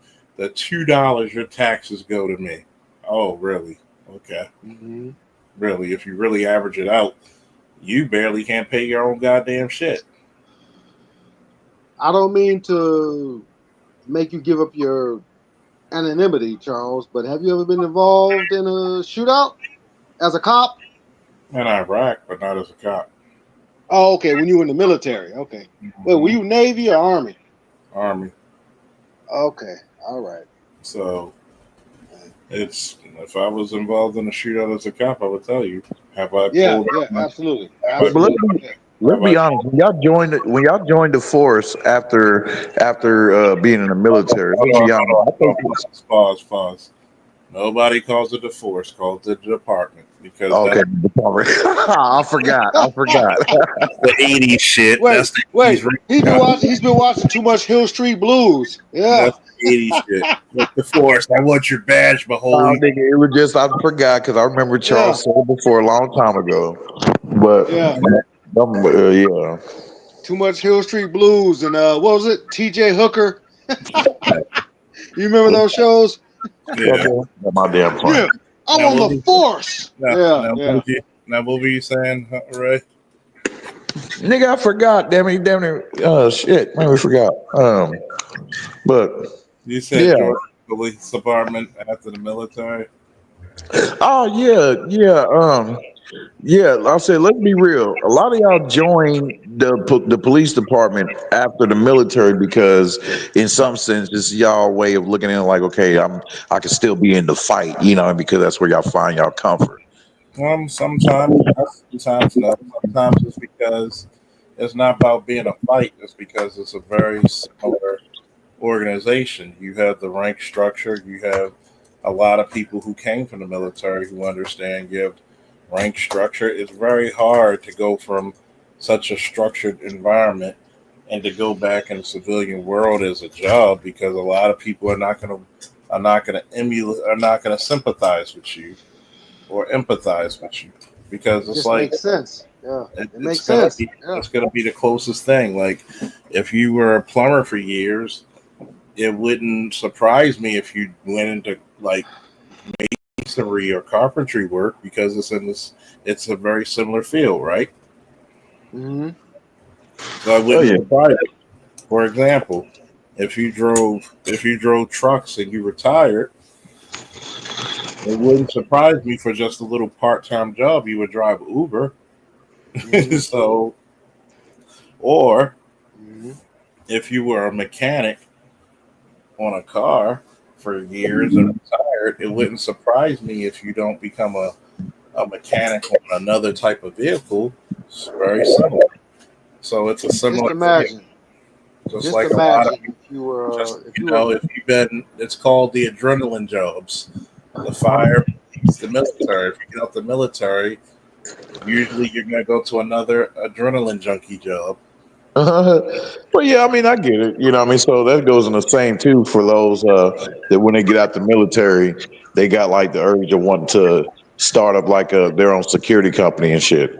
Yeah, it's very similar work. Yeah. Yeah, like Charles. Yeah, Black Lion security firm, right? Yeah, it's just like if you. I mean, that's another reason why I said that, but but I also noticed others, other brothers, that did the same thing. It's the majority of the time you're going to see it because it's very similar to what they did before. It's very jarring when you've been in the military. No matter what branch it is, you've been in the military. You get out of the military, especially if you were infantry, not exclusively, but especially. You come out of the military after 3 years, 6 years, 10 years, whatever it is. Now you're working at Walmart. That has to be very jarring. You're like, what is this? I know a few brothers like that, man. They got out of the military and they went to work for Walmart. Some of them became supervisors. Some of them didn't. There's regular drones, just regular drones. They went to work for Walgreens, whatever, man. Target, and they don't know what to do with themselves. Mm-hmm. You know what I mean? Yeah. They're used to a disciplined regimen. And they're in Target, and they cop an attitude. They cop an attitude every now and then because it's hard to work with undisciplined people. Yes. Thank you, brother. Thank you. That's what I was trying to say. Yeah. Thank you. The Constitution is absolute. No, it absolutely isn't. You know how I know? Because that is what an amendment is. It is the Constitution being amended. 27 times the United States has seen fit to fix something that the Constitution either left out or got completely wrong. In fact, the 18th Amendment was prohibition, and that was repealed by the 21st Amendment. But to get a bit more into the weeds, the first 10 amendments are commonly known as the Bill of Rights. That document was greatly influenced by one that preceded it by 2 years, the Declaration of the Rights of Man and Citizen. If you haven't heard of that, that's because it's not an American document. It is a French Revolution document drawn up by Lafayette and Thomas Jefferson. The basic concept is that we all have unlimited rights until those rights infringe on the rights of someone else. And if you've never read or even heard of the document that the Bill of Rights is based on, I'm not going to accept your self-appointed expertise. And again with the straw man, the comment never said the Second Amendment is absolute. The actual words in the Second Amendment said it when it said the words shall not be infringed if you want to get technical. But the comment was pointing out that Biden plans to do all he can to weaken the Second Amendment to the point of extinction. You literally put the comment in your video, and it's like you didn't even read it. You just saw the words absolute and then decided to make a stupid argument. Can I get some help? But since you want to go there, let's go there. No, go ahead. If the Bill of Rights was based on the notion that we all have unlimited rights until those rights infringe on the rights of someone else, please explain to me how my Second Amendment right in any way infringes on any of your rights or the rights of anyone else. It's not legal for me to assault you with my gun. It's not legal for me to murder you with my gun. You humble bragging about reading a French Revolution document doesn't make you any more an expert on the issue. It just makes you a pompous jackass with an inflated sense of intellectualism who loves the smell of his own flatulence. Oh, and your prohibition example actually That's a hurts your lot of argument. The captain 21st Amendment, which gave back the privilege to make, sell, and consume alcohol, is the only constitutional amendment that was enacted to repeal another constitutional amendment. This means your only example of an amendment to an amendment was an amendment that gave a privilege back to the people. And here you are trying to use it as an example to justify repealing an amendment that enshrines not a privilege, but a right of the people. That's like an ex-wife using her friend's open marriage to justify not letting you see your kids anymore. Think about that. Argument 3. Number 3. Why would we make it tougher for responsible people to own a gun? Because then it would also be harder for irresponsible people to own one. What a lot of anti-gun control people don't realize is the vast majority of the left doesn't actually want to get rid of guns. What we want is people who own them to be educated and responsible. Let's say you're in a situation with one of those good guys with a gun I always hear so much about, and I'll get to that fallacy later. You're just out shopping when suddenly a gun-wielding maniac grabs you. Thankfully, a good guy with a gun steps forward. Now, before that guy shoots, do you hope that he learned how to aim? So do I. Think of gun regulations like locking your door. Why bother to lock it when someone could still just smash your window? You lock your door because any deterrent, no matter how small, reduces the likelihood of a crime. Also, making it harder to own a gun actually rewards. Does he sound like the average white liberal who doesn't know what the fuck he's talking about? Yes, it does. The Yeah, average I person, sense that too. a gun comes out in a shopping mall or a grocery store. No, the average gun owner is not going to grab him and say, "Hey, cut it out." That's not going to happen, man. No, You know, because he's first of talking all, shit. if He's talking a shit. crazy maniac comes out there, Yeah. grab somebody, you're gonna be very careful. You might shoot, you might not shoot. If I had the right angle, I would shoot him, but if I don't, I'm gonna be at the ready. Yeah. But here's the fallacy of his point. Mhm. First of all, to get a gun permit, you have to train. Here's the Yeah. thing about it. Most people who buy guns, even when you see the gun channels on this place called YouTube, where do you see the majority of people with guns? In the range. On a shooting range. Yeah. Or Absolutely. outdoor. You see 90% of them training with the guns or cleaning their guns or introducing the guns. So if you think that people who buy guns legally are usually these gun fanatics who don't train, you're a moron. But I'm gonna let him continue. It's responsible gun owners by making it more of an exclusive club. And there you have it, straight from the horse's mouth. The goal of gun control is to make it so hard to own a gun that it becomes an exclusive club, i.e., not an unfringed right for all the people like the Second Amendment says. And by the way, what did we learn in the last video? Well, the one before the last video, yeah. What did we learn? When you make an exclusive club, you make it what? Exclusionary, which is unconstitutional, right? Is it? In other words, if you make guns for the rich or the people who can afford them, and not just for John Q. Public, the everyday man and woman, you make it an exclusionary club, which is unconstitutional, because now you're violating people's constitutional rights. Because what did it say? Shall not be infringed. Okay. There's a reason why they put shall not be infringed, is because you have to fight against tyranny. If they say we want to put blacks into slavery again, would that be a tyrannical act? Yes. It seems like this is a battle between those that are like ultra sensitive, because we know how we we see white folks, they're like super sensitive, and they want you to basically to give somebody the puppy dog treatment when you need to give them the proper response, like, which is force. And here's what happens, man. When you listen to these guys' arguments who are anti-gun, notice they don't talk about you want great protection. Excuse me, great protection. Do you know what would be great protection? If you had the ability to let your mother's daughters, sisters, female cousins, grandma be able to protect themselves with the most efficient way they could, even if they're going against a person who's trying to accost them, who's bigger and stronger.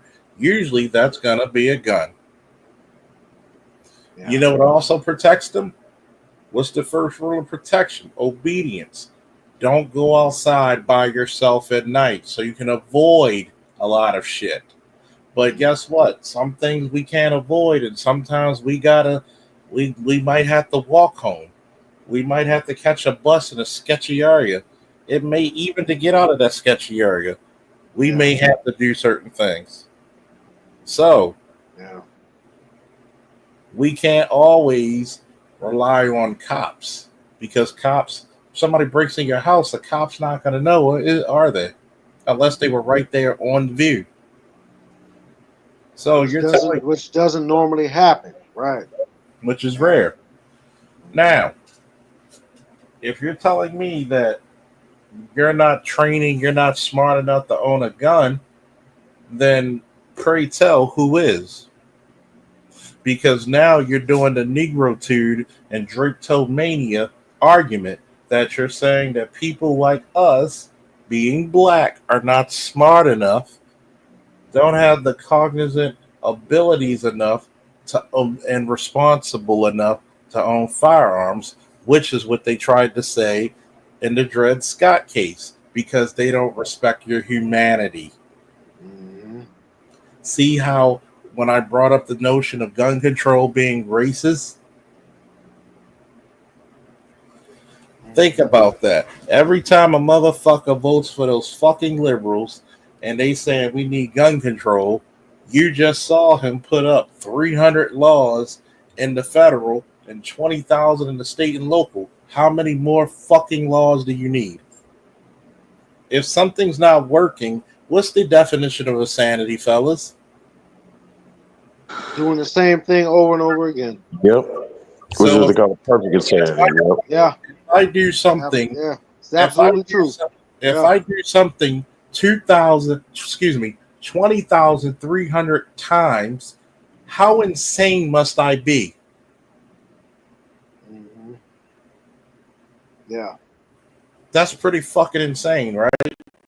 I'm not saying that everybody willy-nilly should be walking around with a gun like it's the OK Corral. What I'm saying is, let's be actually reasonable. People don't mind going to test. People don't mind to actually go shoot. People don't mind to train. But stop trying to keep people, because I live in the city of fucking Baltimore, I shouldn't have to protect myself. Or if a man or a woman who's trying to commit no crimes, should they have the ability to defend their life with the most efficient tool possible? Guess what? It was not uncommon for you to walk around with a sword in feudal Japan or medieval England. When you usually see people disarmed, those are usually the common folk. Because you really fear an unarmed man. But what you really feared is a common everyday man armed. And guess what? Here's the thing about it, right? If you really want to talk about what if one of those people become an active shooter, you see them 12 other motherfuckers with guns, they're going to take care of them. Oh, and let me mention too, and when these white folks talk about gun control, gun laws and shit, they don't like You're muffled. I said they don't ever talk about these mass shooters being like, these mass school shootings being, done by white guys. Because when they talk about this shit, they don't want to talk about, you remember the show I did about the shooter in Wisconsin? That was a 17-year-old girl. Oh, you mean the latest incident? Yeah. But you don't get too many females doing that. I was shocked, Charles. Charles, I was that a white girl? It's actually a rise in it. It's actually a rise. Was that a white girl? It was, of course, it's white. It's in Wisconsin. Oh hell! I'm like this. You're telling me, right? When the urban environment, it's okay for me to be robbed, and I should have called the police, even if I got to get off of work. But I can't guarantee my protection. I can't defend. That's like your mom and dad telling you, "I'm being bullied in school. How can I defend myself? Use your words." They don't want to hear that. They don't want to hear that. That'll be the white folks.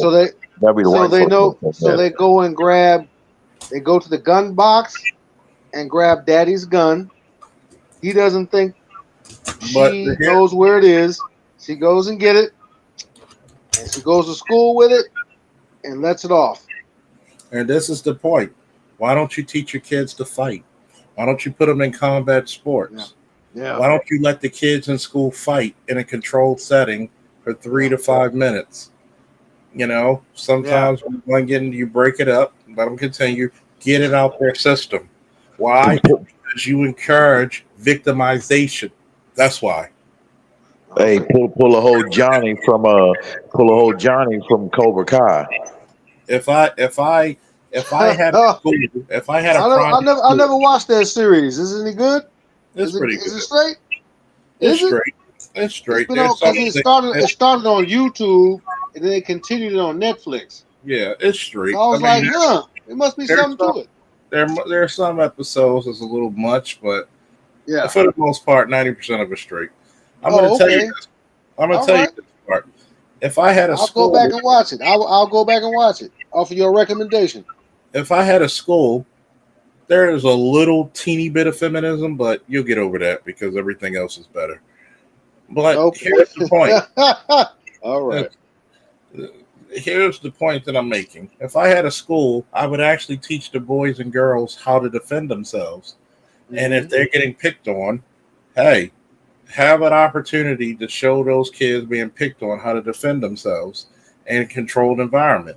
Why? Because what you learn is what was usually the case when you and a guy fought in school. What happened? Y'all actually became cool after that fight. After you fought, y'all was boys. Yeah. But it's not. But you know what, Charles? It's not like that no more, man.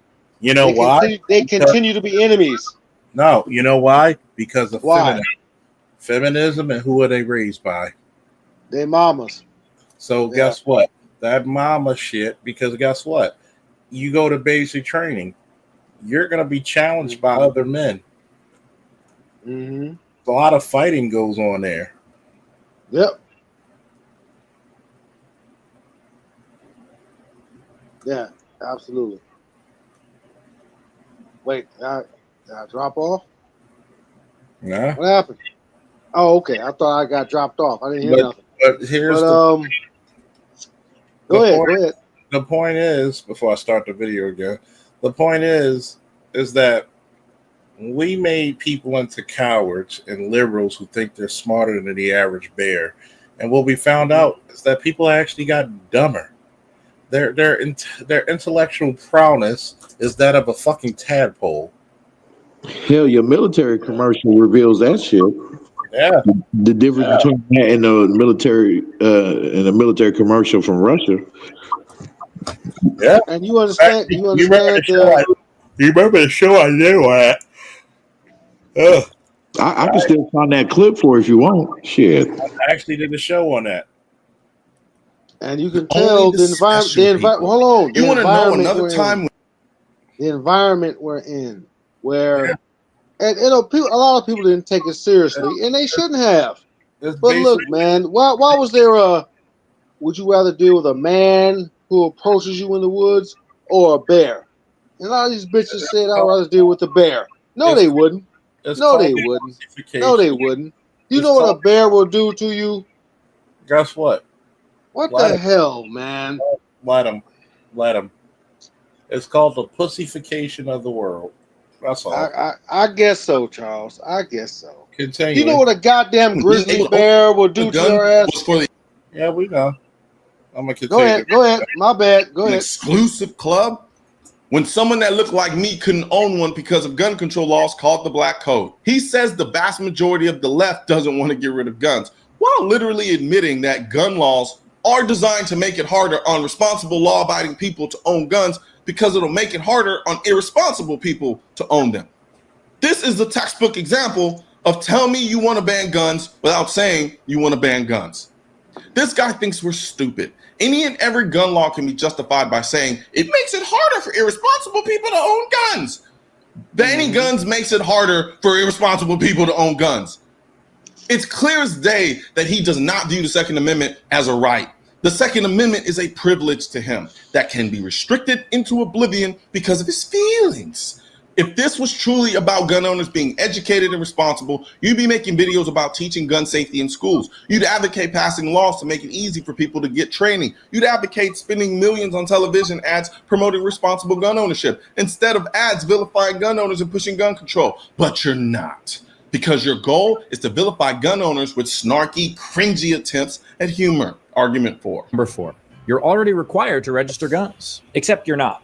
See, you're required to register some guns in some places, but 42 states, and we have 50 of those, by the way, do not require mandatory registration. But if you did register your gun and you think that that's fine, well, then you should support other people registering theirs as well. One more thing. We have no border checkpoints between states, so registration is pointless unless it is a federal searchable registry, and we don't have that. I don't believe we should have to register our guns, so there isn't much for me to say here, except that everything he just said proves what I've been saying for years. You can't enforce a universal background check without having a national searchable database with all the guns, i.e. a national gun registration.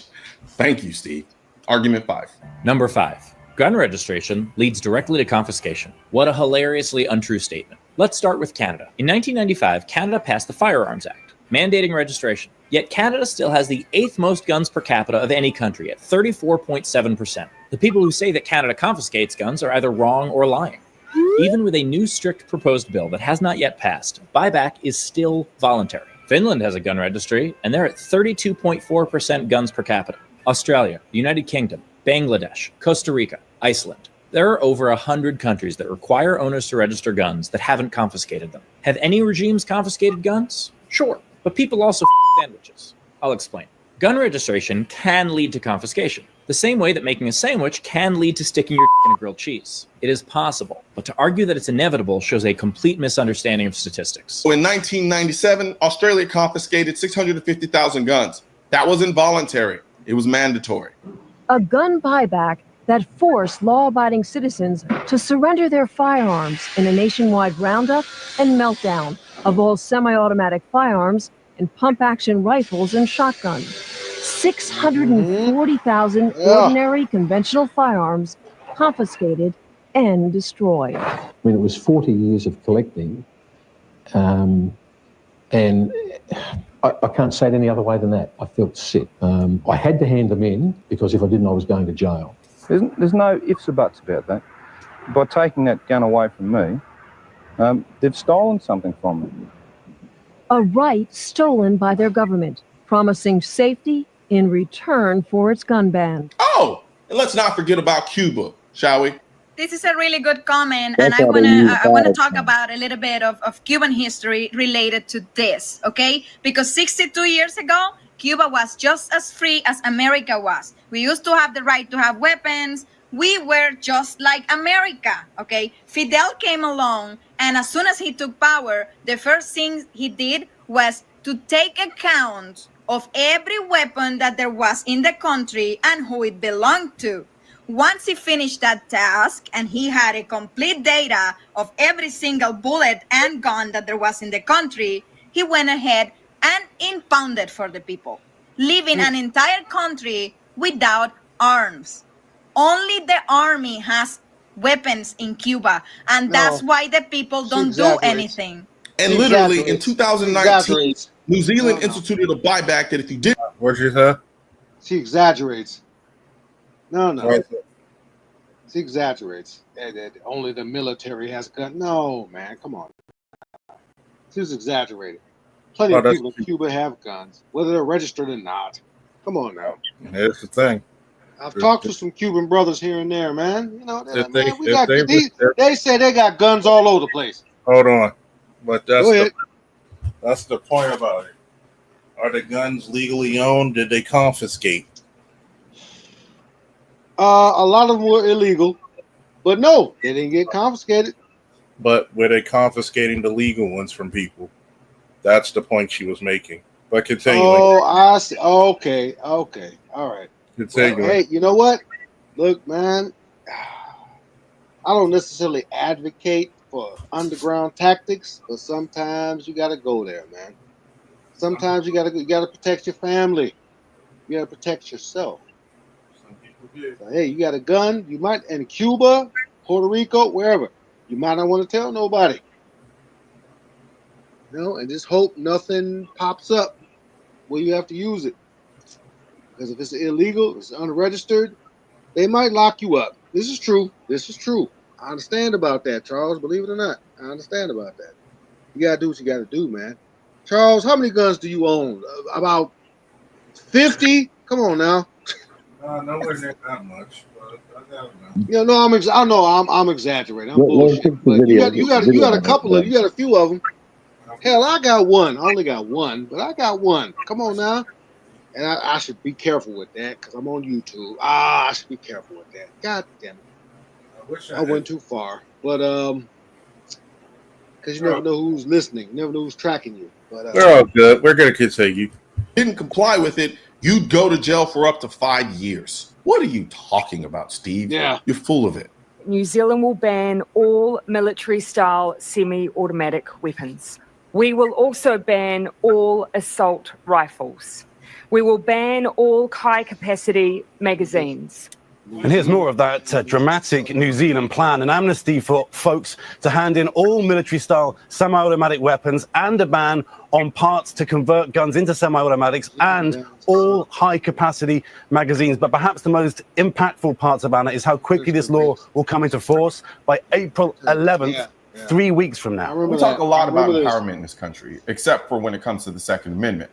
However, I can't think of anything more empowering than having the most effective tool to protect you and your family. So help me spread this message by liking and sharing this video with everyone you know. Yeah. Be careful, brother. Be careful. Shout out to that brother, but be careful. That's the reason why I believe in certain amendments. Now, I'm getting tired. About to shut down the stream. Join me later tonight when I do my stream tonight. You know what that stream is going to be? Woo, peace out. I got my show to watch. Thanks for having me on. Mothers, do you love your sons more than the gynocracy? Wait till later. And we out. All right, brother. Hey, good night. Good night. Woo!